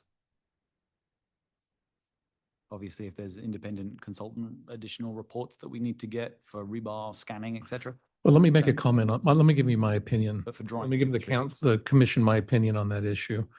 To me, that is somewhat moot now, because we're not using those reports to advise any of the design changes. We're suggesting you redo, you've already admitted you can rebuild the chimney. You've already admitted that we can rebuild the stonework around the edges. So I'm completely willing to acknowledge that there's leakage and issues with the existing structure. But right now, we're not really, that's not really changing anything we're doing right now. So I would suggest that we're not requiring them to get a peer review of the engineering reports because it's no longer really relevant. Yeah, 100%. I mean, it's quite simple. I think you come back with a plan that maximizes the brick, keeps all the brick. And I don't believe that the chimney needs to be deconstructed. I mean, you might have to do some partial removement to redo the roofing and flashing around it, but I don't think you have to tear it apart and completely redo it. I would like to ask the commission's opinion, because I was the only one that stated any concern about the coloration of the building. Am I a lone voice in that, or are there any other thoughts? No, I'm concerned about it as well, but I can't really evaluate it without seeing a clear picture of what's going on. I want to see the front elevation with all the brick there, and then go like, oh, well, that seems kind of weird to have that transition from this brick color to this really dark color. So we do, but we do want this next hearing to be their last. Yeah. So I would imagine that as you're reconsidering the maximization, it's going to impact the colors, your color selection. Because their whole ratio is changing. To some degree, but I would also say, I mean, we have taken these samples to the existing brick, and I would welcome you to come and meet me, and we can show you the samples. And that's the only way to do this. I mean, obviously the drawings are one thing, but they're not going to give you the true vibrancy and color and the distortion and levels of hues that we have in the brick. sure, and you may be absolutely right. But I would suggest, even with that said, and I'm more than willing to meet you and to go out there and look at the, compare them, but it wouldn't be, a bad thing to come back in with the idea that we'd really like to get this thing approved this next time around, and maybe have a backup option or two, that you talk to your client and say, yeah, this is really, really what we want. However, if, the planning commission all says like, wow, we really want it to be a lighter shade, you pull out of your back pocket, oh, well, here's the lighter shade that we've also felt that may be acceptable. People love Laguna because one of the reasons the architecture is eclectic. So you can say you look at the color as part of the neighborhood compatibility, but on the other hand, you can go into lots of neighborhoods where it's all over the place. So, but just, I would do your due diligence on that part of the compatibility. I would also note that you're not getting comments on the other aspects of your design. I mean, there are other fairly significant changes to the building that are not being discussed. So I Yeah. mean, I think there are some wins here for you, so. So the color samples in my mind, you know, the watercolor is beautiful that you guys created, but it shows the roof as being quite a bit lighter than that dark anodized, you know, a material that is, so the roof and the dark green color, it's gonna, on an overcast day, it's gonna look like a black building. So, you know, I think, as the chair mentioned, you know, to have a couple of, or maybe it was Commissioner Sadler, to have, you know, at least one alternative, you know, so that we, you know, there is a choice that could be made there. I mean, I just think that, you know, I mean, I think the building with the dark roof and the dark color is going to read really dark. Okay, so anybody want to make a Well, motion? they haven't decided a date yet. Do we need to have a date to make a motion? Yes, Chair. Staff recommends continuing the application to October 15th. The resubmittal would be due to city staff on September 10th. So moved. Second. Do we need to make a motion to continue this application? Yes, please. Would somebody like to do that? So moved. Second. It's done. Yes. Commissioner Sadler? Yes. Commissioner Whiten? Yes. Commissioner Dubin? Yes. Chair Pro Tem Goldman? Yes. Chair Kellenberg? Yes. Hey, I believe that's our last item. Thank you for your patience. Thank you very and- much. Good luck. Appreciate it. And so we'll move to our last component of the agenda, which is additional business. Is there any additional business that staff wants to bring to the commission's attention? No additional business this evening, Chair. Is there any additional business the commission would like to bring to our attention or to staff's attention? I have a question, Anthony, because I've heard is Pacific Edge coming up soon? Yes, it is. It's currently projected to be presented to the Planning Commission at its September 17th meeting. And there was a couple of recent favorable California Coastal Commission rulings.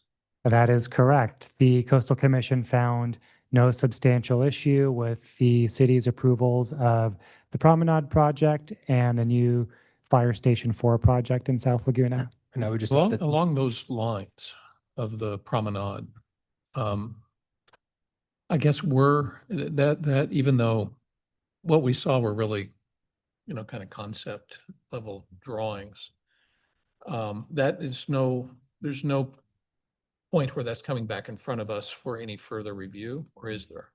The Fire Station project will. There was a condition of approval added to that project by the City Council.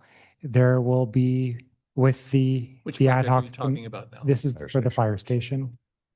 With the Planning Commission ad hoc committee, Commissioners Goldman and Dubin have been working with city staff on reviewing a revised color material board. Also, there will be some landscape changes. It will be presented to the Planning Commission for your and general public input, and then the city manager will take that feedback back and make a final decision on those elements of the project. Promenade? The promenade, that will not be returning to the Planning Commission. There will be the City Council action to award a construction contract. And is that on an agenda? I don't believe so. No, I believe we were going to wait on the Coastal Commission Yeah. decision before we bid the project, but I believe that it's all systems go. I wish I had someone from Public Works. Usually we leave the bid open because this was just last Friday. Yeah. The city was represented by a strong contingent, including myself up in Calabasas. And so usually it's a couple weeks, if not a month, because we want to make sure we get enough bids. So just quickly on the fire station materials, you know, I'd collected along with Morris a lot of stuff that to select from, and we had a little get together and picked I think the 3 or 4 different materials that will ultimately get presented to all of us. You know, so I think Tom is anxious to get that back in front of us. So I don't know exactly when, but hopefully soon, I guess, so that It's the landscaping and the materials which is what's going to come back to this panel. Is there any news about the Mo Honecker mom bankruptcy, dissolution, mediation, whatever's going on? Correct. Yet, yes, there is. Once again, I share this for the benefit of the public, even though slightly outside the purview. That I was in that hearing. I apologize, Commissioner White, on Monday morning. I'm not a bankruptcy expert, so don't please ask me too many questions. However, the judge did dismiss the bankruptcy. Basically, the parties couldn't reach a deal. What that means for the city, as I understand it, with once again the caveat that I am not a bankruptcy expert, is that kind of each individual property or kind of asset in the city is now kind of subject to state potential foreclosure, and whatever each lender or each mortgage holder, what they want to do.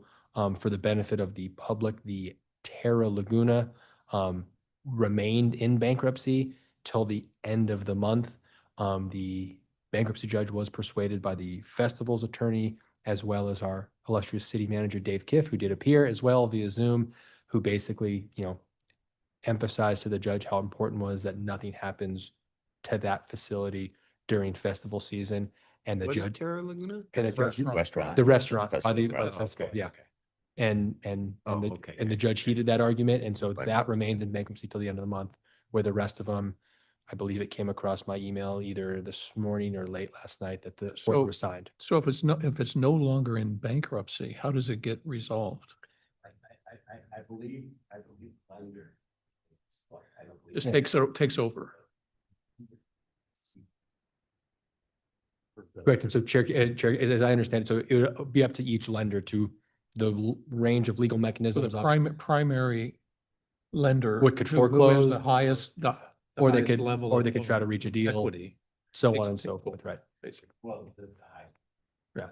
And so the benefit, the work at the bankruptcy court that unfortunately failed was to try to either package the assets or kind of wrap it all up in one kind of global deal, so to speak.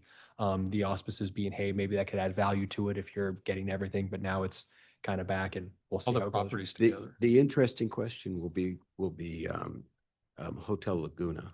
Yeah. Because the maximum value of it is something less than $1 in its current condition with the current lease. Nobody's Nobody gonna buy wants that. that. Hang on, well, I think we should, and Commissioner Goldman, I totally respect, yeah, that's your opinion, not the city's official position, but of course defer to you. Yes. So the lease needs to be renegotiated in order for it to have any value. Yeah. Right. Yes, do I have a motion for adjournment to our next meeting, which is September 3rd. September 3rd? I move I- that, oh, go ahead. Go ahead. You go ahead. I move that we adjourn to our next regular meeting on September 3rd, 2025. I'll second. Roll call. Commissioner Sadler? Yes. Commissioner Whiten? Yep. Commissioner Dubin? Yes. Chair Pro Tem Goldman? Chair Kellenberg? Absolutely. Big agenda.